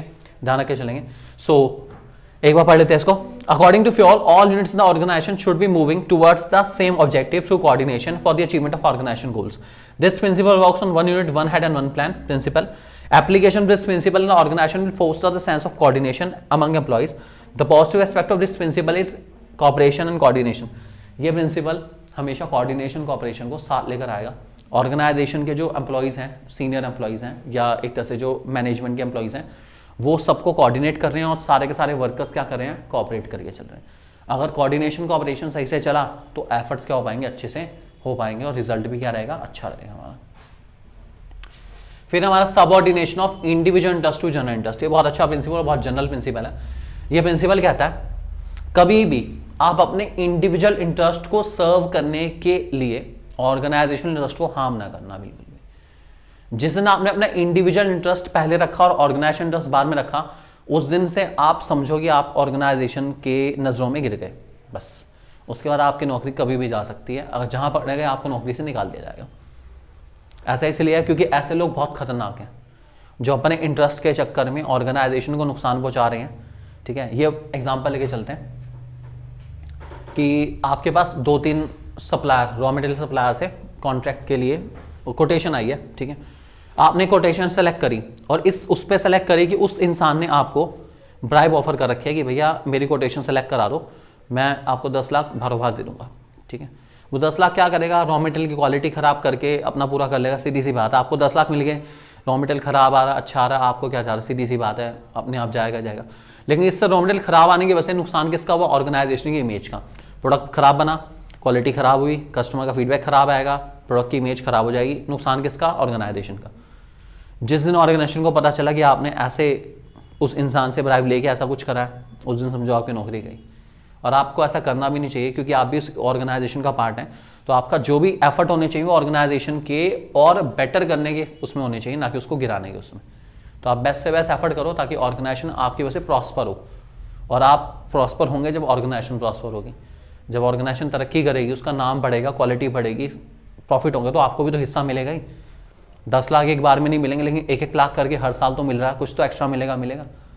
और उससे आपकी इमेज भी मेंटेन रहेगी और आप अच्छे से अच्छा कर भी सकते हैं फ्यूचर में। So subordination of individual interest to general interest का मतलब अपने रिश्तेदारों को घुसने मत देना। कहीं रिश्तेदारी जिंदाबाद करके किसी का भी काम करा दो, ऐसा ना करना बिल्कुल भी। जो सही है, काबिल है, सिर्फ उसी का सिलेक्शन हो। रिश्तेदारी भाई भतीजावाद नहीं चलेगा बिल्कुल भी। भाई भतीजावाद का मतलब है कि जो मेरे जान पहचान वाले हैं, मैं तो बस वो मुझे प्यारे, बाकी सब बेकार। तो पार्शियलिटी ना करो, जो सही है सो सही है, उसको हमेशा प्रमोट करके आपको चलना चाहिए, नहीं तो दिक्कत ही आ जाएगी।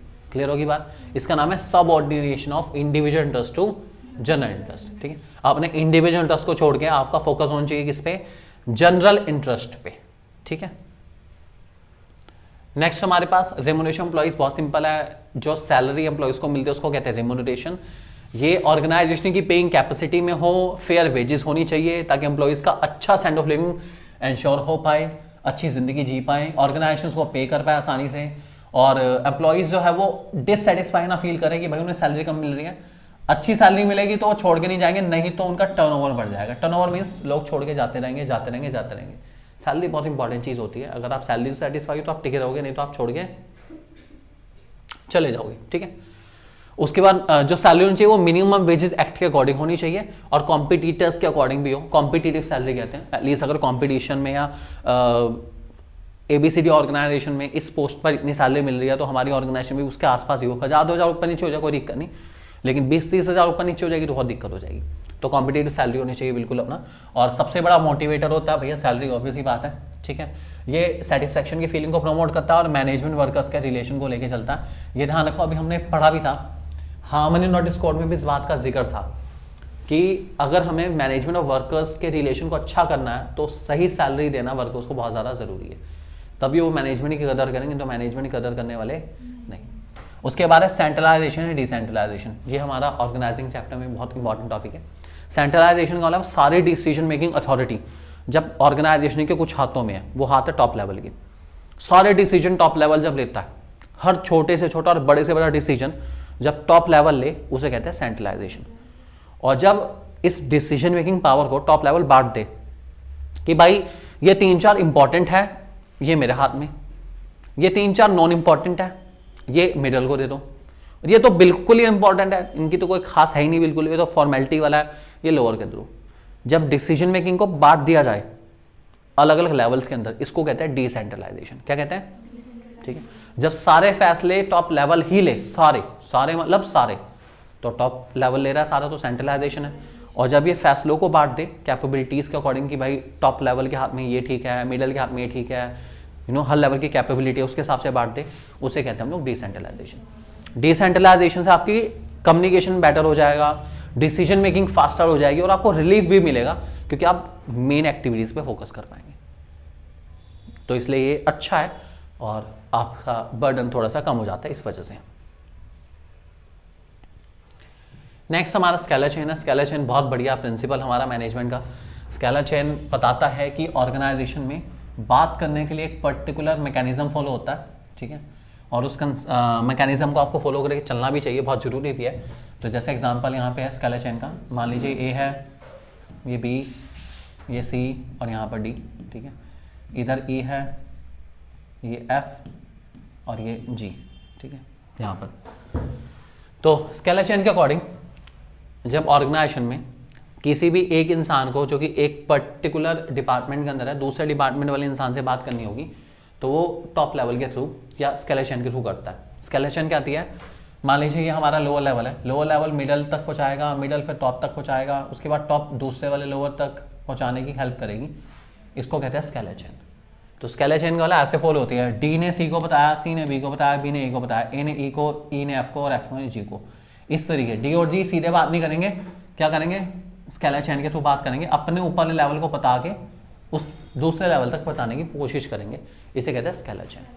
और स्केलर चेन में जंपिंग अलाउड नहीं है, बीच में आप किसी को स्किप नहीं कर सकते, आपको नेक्स्ट लेवल तक बात पहुंचानी पड़ेगी। वो next level next to next level तक बात पहुंचाएगा, उसी के थ्रू उस इंसान तक बात पहुंचेगी। भले जिसमें टाइम जितना मर्जी लग जाए, टाइम कंज्यूमिंग प्रोसेस है लेकिन करना पड़ता है ऐसे ही, ताकि हर इंसान उस बात को सुने जो आप करना चाह रहे हैं। और इसमें से फॉर्मल बातें चलेंगी, इनफॉर्मल नहीं बातें चलेंगी। अब डी जो है वो जी को ये नहीं कह सकती यार मैं भिंडी लेकर आया हूँ, आ जाइए इंटरवल में साथ में बैठ के खाएंगे। ऐसी बातें कौन करेगा? हाँ टॉप लेवल भी अच्छा, वहाँ तक पता चल गया, बॉस को पता चल गया कि आप भिंडी लेकर आए हो, ऐसी बातें थोड़ी ना चलेंगी अपना। तो जो फॉर्मल बातें हैं ऑर्गेनाइजेशन से रिलेटेड जो भी आपकी इश्यूज़ हैं या कुछ भी आप बात करना चाह रहे हैं तो आप स्केलर चेन के थ्रू बात करते हैं। ठीक है, हाँ इसमें इमरजेंसी के टाइम पर जनरली तो आप ऐसी बात करते हैं, लेकिन कोई बहुत ज़्यादा इमरजेंसी हो जाती है और इमरजेंसी कुछ ऐसी जो ऑर्गेनाइजेशन को बहुत ज़्यादा नुकसान पहुंचा सकती है, तो ऐसे केस में आप जो सेम लेवल पे हो वो आपस में बात कर सकते हैं गैंग प्लैंक के थ्रू। किसके थ्रू? ठीक है, गैंग प्लैंक इस बात की परमिशन देता है कि जो लोग सेम लेवल पर हैं, सिर्फ सेम लेवल वाले, ठीक है, जैसे डी और जी सेम लेवल पे है, इधर सी और एफ सेम लेवल पर है, बी और ई सेम लेवल पर है, ये लोग आपस में बात कर सकते हैं लेकिन इमरजेंसी के टाइम पर, और ऐसी सिचुएशन को हम लोग गैंग प्लैंक के नाम देके चलते हैं। ठीक है, तो क्वेश्चन आ जाता है what is gang plank. Gang plank एक शॉर्टकट है जो कि स्केलेटन में दिया जाता है, जिसको हम इमरजेंसी के टाइम पर यूज कर सकते हैं, जिसमें जो लोग सेम लेवल पर हैं वो डायरेक्टली कम्युनिकेट कर सकते हैं, सिर्फ सेम लेवल वाले। ठीक है, तो इसको कहते हैं skeleton and gang plank. Clear?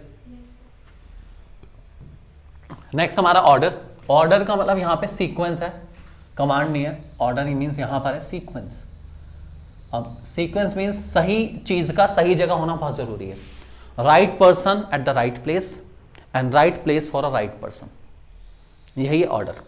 ठीक है, जब हम कहते हैं right place right time, marketing chapter में बोलते हैं, तो वो भी क्या है? ऑर्डर ही है, सीक्वेंस। सही चीज अगर सही जगह पर है ना और सही टाइम पर है तो इससे अच्छी बात ही नहीं है, फिर उसके चलने के चांसेस सबसे ज्यादा है। ऐसे एक सही इंसान के हाथ में सही काम है तो डेफिनेटली प्रोडक्टिविटी अच्छी होगी, फायदा ही फायदा होगा। और अगर एक सही काम गलत इंसान के हाथ में चला गया तो फिर तो समझदार हो, बेड़ा कर। तो ये बहुत जरूरी है, इसलिए लिखा गया है। Order refers to management of people and material at suitable place at appropriate time for maximum efficiency. सही इंसान सही जगह पे, वही basically a place for everything everyone and everything at right place. Fix place अगर होगा हर चीज के लिए तो वेस्टेज नहीं होगी टाइम की। आपको पता है ये वही बात हमारे साथ है ना, बहुत ज़्यादा होता है। कभी कभार हमें डॉक्यूमेंट्स की जरूरत पड़ती है, कुछ ना कुछ हम ढूंढते हैं, उसको पूरा का ढूंढने के बाद मिलता कुछ नहीं, क्योंकि हम सही से उसको क्या करते हैं? अरेंज नहीं करते। अगर हम सही जगह पे उसको रखें तो हम बताएं कि हमारे साथ डॉक्यूमेंट यहीं पर होंगे, कहीं और होने वाले हैं नहीं। तो उससे क्या बचेगा? टाइम। सारी जगह ढूंढने में जो टाइम की वेस्टेज हो रही है वो नहीं होगी, क्योंकि आपको पता आपके सारे डॉक्यूमेंट इसी फाइल में है, तो इसी फाइल में है, कहीं और है ही नहीं, तो वेस्टेज नहीं होने वाली। एफर्ट्स एक्स्ट्रा नहीं करने पड़ेंगे और आपका टाइमली काम हो जाएगा। ये कहता है हमारा कौन? ऑर्डर। ठीक है, ऑर्डर दो तरह के होते हैं, एक मटेरियल ऑर्डर, एक सोशल ऑर्डर। मटेरियल ऑर्डर जो है वो चीज़ों के साथ रिलेट करता है, जबकि सोशल ऑर्डर इंसानों के साथ रिलेट करता है। ये दो तरह के ऑर्डर है। ठीक है, तो ये टाइम बचाने के लिए हम करते हैं। उसके बाद इक्विटी। इक्विटी मीन्स यहाँ पर बराबरी वाली बात है। यहाँ पर इक्विटी बेसिकली डील करता है कि मैनेजमेंट के नज़र में जितने भी वर्कर्स काम कर रहे हैं ऑर्गेनाइजेशन के अंदर, चाहे वो टॉप लेवल पे हो, मिडिल लेवल पे हो, लोअर लेवल पे हो, वर्कर्स हो, वो सबके सब बराबर हैं। सैलरी के बेसिस पे बराबर नहीं हो सकते, स्किल के बेसिस पे बराबर नहीं हो सकते, लेकिन एज अ ह्यूमन बेसिस पर वो सब बराबर है। तो मैनेजमेंट की जिम्मेदारी है कि वो सारे वर्कर्स के साथ, चाहे वो किसी लेवल पे हो, वो रिस्पेक्ट के साथ ही बात करें। तो ये प्रिंसिपल हमें कहता है give respect and get it back. Equity ये कह रहा है अगर आप किसी भी वर्कर के साथ, बिंग टॉप लेवल ही से, आप किसी वर्कर के साथ बुरी तरीके से बात करें तो वर्कर भी आपसे बुरी तरीके से ही रिस्पॉन्स देंगे। अपनी इज्जत आपके अपने हाथ में है, उसे बनाने के लिए रिस्पेक्ट दो, रिस्पेक्ट पाओ, दैट इज कॉल्ड इक्विटी। तो इक्विटी मीन्स मैनेजमेंट की नजर में सारे वर्कर्स बराबर होने चाहिए। ठीक है, irrespective of their caste, religion, gender, nationality, belief, interest, discrimination नहीं चलेगा बिल्कुल भी। किसी भी बेसिस पे डिस्क्रिमिनेशन चलने वाला नहीं है, सब क्या है? बराबर। उनका इंटरेस्ट कुछ भी हो सकता है, वो हो सकते हैं गोरे हो सकते हैं काले हों, कुछ भी हो, आप उनको किसी भी बेसिस पर डिस्क्रिमिनेट नहीं कर सकते, नहीं कर सकते, नहीं कर सकते। उनकी हो सकता है जेंडर अलग हो, रिलीजन अलग हो, बिलीफ अलग हो, नेशनैलिटी अलग हो, कास्ट अलग हो, आप उनमें डिस्क्रिमिनेट नहीं कर सकते बिल्कुल भी। This is called equity. ये सबसे कॉमनली पहचाना जाता है। कुछ क्वेश्चन में ना बताएंगे ऐसे, अपना बहुत कॉमन आता है कि जैसे कुछ ऑर्गेनाइजेशन में जो है वो मेल के लिए अपॉर्चुनिटीज़ कम थी, फीमेल के लिए ज़्यादा थी, या फीमेल की डिसीजन मेकिंग में ज़्यादा पार्टिसिपेशन था, मेल का कम था। ऐसे करके किसी क्वेश्चन में तो समझ जाना इक्विटी का कहीं ना कहीं वायलेशन हो रहा है। बहुत कॉमनली पहचाना जाता है, आएगा भी, दिखाता हूँ। चलिए नेक्स्ट हमारे पास आता है स्टेबिलिटी ऑफ पर्सनल।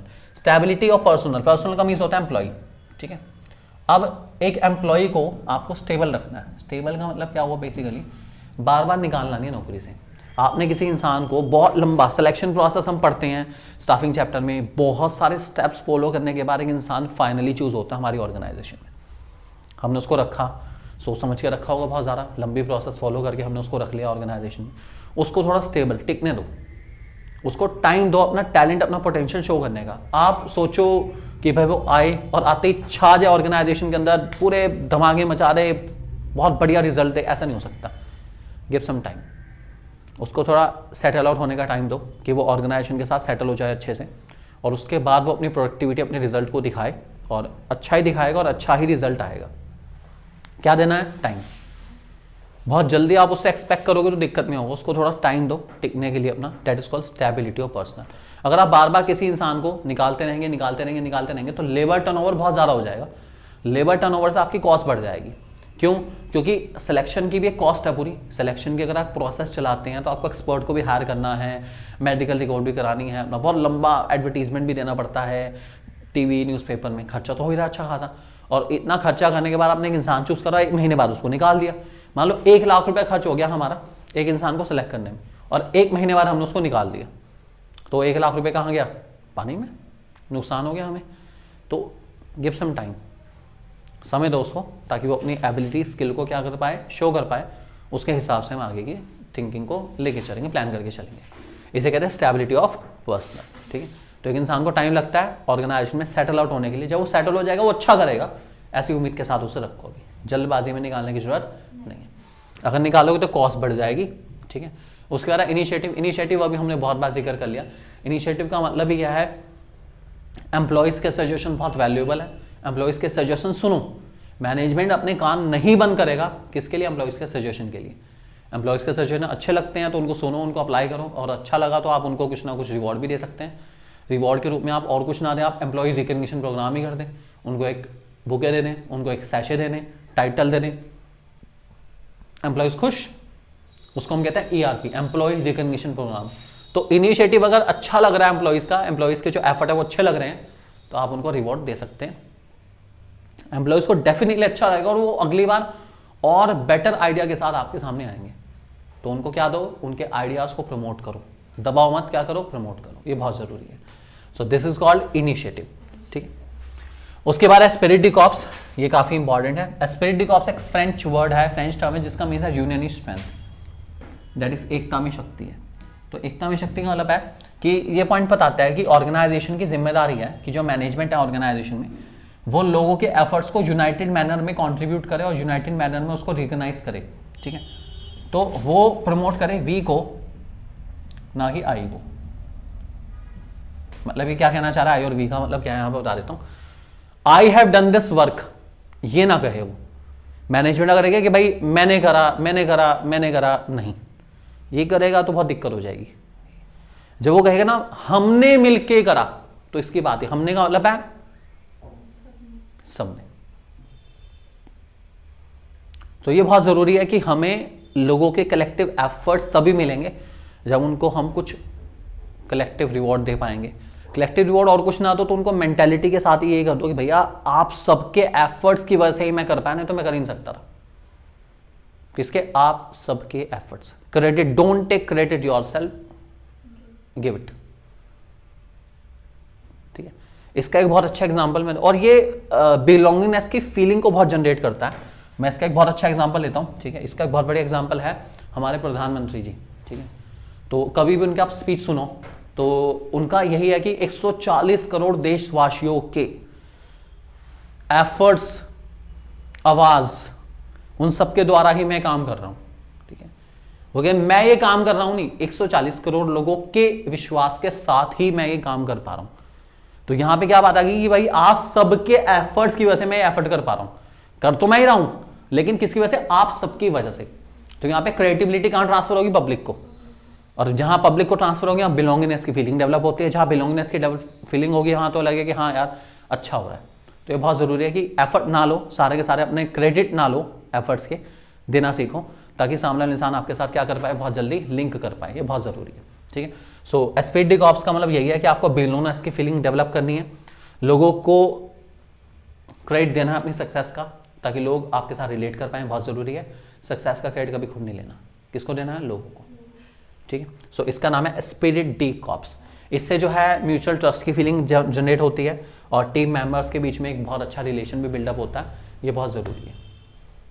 ठीक है, अब इससे रिलेटेड कुछ केस स्टडीज हम लोग करते हैं। हमारा लास्ट टॉपिक हो चुका है वाला हमारा चलिए एक बार देखते हैं कौन कौन से हमारे प्रिंसिपल हैं यहाँ पर। Identify the principle management ignored in this case, ignore करा गया, एक्सप्लेन करना है इस प्रिंसिपल को, देखते हैं एक बार। मार्केटिंग मैनेजर्स ऑफ गुरु कृपा limited has set sales target of his sale executive, but he did not give them the authority to grant rebate and credit facility to the customer, which are so essential on various occasion. Okay, भाई उसने authority तो दे दी, लेकिन साथ में उसने authority नहीं दी यहाँ पे, सॉरी उसको पावर नहीं दी कि भैया ये सेल डील फाइनल करने के लिए तुम्हें कहाँ तक जाना है, कहाँ तक जाना है, ये पावर दी नहीं उसको बिल्कुल भी, तो डील हो ही नहीं पाएगी बिल्कुल भी। उसको उसने कहा कि भैया सेल अचीव करनी है, इस सेल को अचीव करने के लिए हम कितना डिस्काउंट दे सकते हैं उसने बताया नहीं। अब कोई इंसान आया डिस्काउंट मांगने के लिए, उसने कहा जी जब बोला ही कुछ नहीं तो मैं डिस्काउंट दूं कैसे, ये बताओ, उसने दिया नहीं, डील फाइनल नहीं हो पाई बिल्कुल भी।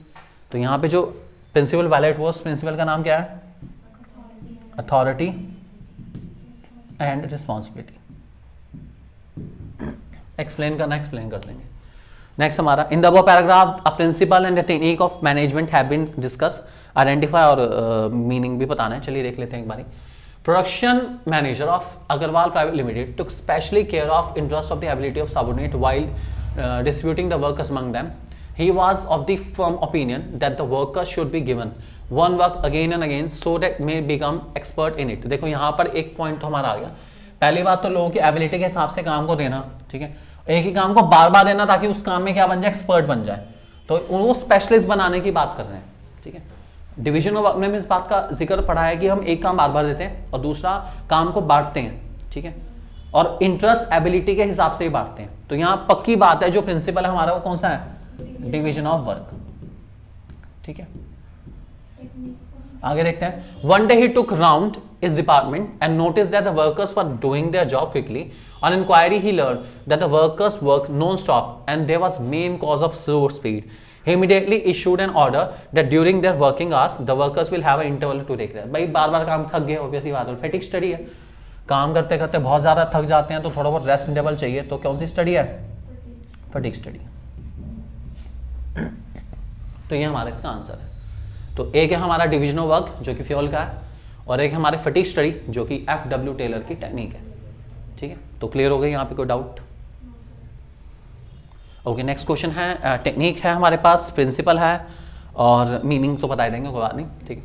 इन a manufacturing company as many as 100 labours are working in the production department, 8 specialist have been appointed to look after their workers to issue command to them and listen to their complaints. They give advice to the laborers on different issues relating to their work. मैं बता चुका हूँ जहां पर भी ये 8 लोग, 4 लोग का जिक्र हो, 4 लोग रखे गए, 8 लोग रखे गए, वहां हमेशा एक ही आंसर आता है टेक्निक का। उसका नाम क्या है? Functional foremanship. क्या नाम है? फंक्शनल फॉरमैनशिप, ठीक है। ओके,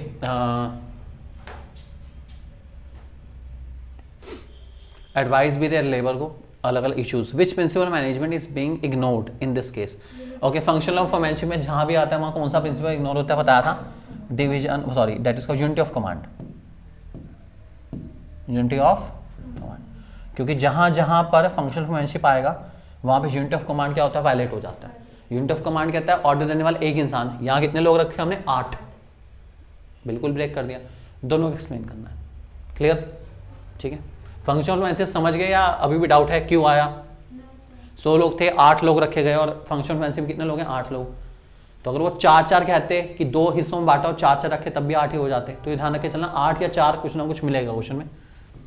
ओके, नेक्स्ट क्वेश्चन में general principle of management means fuel का है, और 2 और प्रिंसिपल बताने, कोई बात नहीं, ठीक है। The company wants to modify to meet the changing. एक बार पढ़ते हैं क्वेश्चन को। Appliances India is engage in manufacturing and distribution of home appliances in 1987. It is a good name in market and the company is producing good quality appliances. It is separate department for manufacturing, finance, sales, maintenance services and technical services to achieve specialization. अब देखो एक चीज यहाँ पे बता दो, सुन लो। Separate department जब अलग अलग चीज के होंगे ना, स्पेशलाइज, तो भी ये भी और कुछ नहीं है, ये भी डिवीजन ऑफ वर्क है। क्या है? क्योंकि डिवीजन ऑफ वर्क में इस बात का जिक्र है कि डिवीजन ऑफ वर्क की वजह से ही ये डिपार्टमेंट्स बनते हैं। क्या बनते हैं? उसमें बाकायदा लिखा गया है कि डिवीजन ऑफ वर्क होता है, इसी वजह से कंपनीज को डिपार्टमेंट बनाने पड़ते हैं। तो ये भी डिवीजन ऑफ वर्क ही है, ठीक है। आगे, since the areas of operation of the company have increase, the customer have become more demanding, the company decide to modify its existing principle of management to meet the changing requirement of the environment. तो वही बात है और कुछ नहीं, work को सही से डिवाइड करना चाह रहे हैं, स्पेशलिस्ट लोगों में डिवाइड करना चाह रहे हैं ताकि काम को अच्छे से कर पाए, तो डिवीजन वर्क इसका आंसर रहेगा। ठीक है, उसके बाद इसको 2 और प्रिंसिपल बताने हैं, आपको इसे बता सकते हैं जो आप बताना चाहें, unity of command, unit of direction, subordination, individual interest to general interest, जो भी आप बताना चाहें बता सकते हैं। ओके, सेकंड लास्ट क्वेश्चन हमारा, इन द वो paragraph which principle of management has been ignored, right to consequences of ignoring it, कोई इग्नोर हुआ है, देखते हैं एक बारी। Doctor R.K. Miglani, the owner of Miglani Nursing Home, is renowned surgeon. 20 doctors, 40 nurses and 60 attendants are working in the nursing home. Every day several successful operations are conducted here. Ms. Pratigya Sharma, a student of class 12, has been preparing a project on this nursing home. She is permitted to visit nursing home once in a week. During the course of her visit, she observed a unique thing, that is whenever she visited the nursing home, old faces were not visible. Instead, she found new faces. On scrutiny, it transpired that the behavior of its administrator was very strict. People come here, serve few days and go away. टिकते नहीं लोग बिल्कुल भी। तो यहाँ जो टिकते नहीं है, ये प्रिंसिपल इग्नोर हुआ, उसका नाम है stability of personal. Stability of personal बताता था ना कि भैया लोग आते हैं उसे टिकने दो। एक ऑर्गेनाइजेशन अच्छी इस बात से भी जानी जाती है कि उसके अंदर जो वर्कर्स काम करने वाले कितने पुराने हैं। जो टिका हुआ है समझो भाई वो ऑर्गेनाइजेशन में अच्छी होगी तब तो टिका हुआ, नहीं तो टिकता कोई नहीं आज के टाइम में। ठीक है, तो उसके कॉन्सिक्वेंसेस बता देंगे, क्या नुकसान होगा। सबसे बड़ी बात है कि पीपल के साथ रिलेशन मेंटेन करने में दिक्कत आती है, और जिस ऑर्गेनाइजेशन में लोग टिक नहीं पाते वो उसकी क्रिएटिविटी बहुत कम हो जाती है, लोग उसको ट्रस्ट नहीं कर पाते बिल्कुल भी, क्योंकि हर बार इंसान क्या मिल रहा है, नया मिल रहा है, तो ये बड़ी दिक्कत आएगी। और फाइनली हमारा आज का लास्ट क्वेश्चन वैभव शर्मा जी वाला, name explain the principle of management being followed by Vaibhav Sharma in the above case. Okay, principle है, देखते हैं कौन सा अपना। Vaibhav Sharma was working in the production manager of Crescent pharmaceuticals private limited. To get his son admitted in the school, he wanted to take a leave from the office, but on the same day, an important meeting with the CEO of the company was scheduled to discuss about some new medicine to manufacture.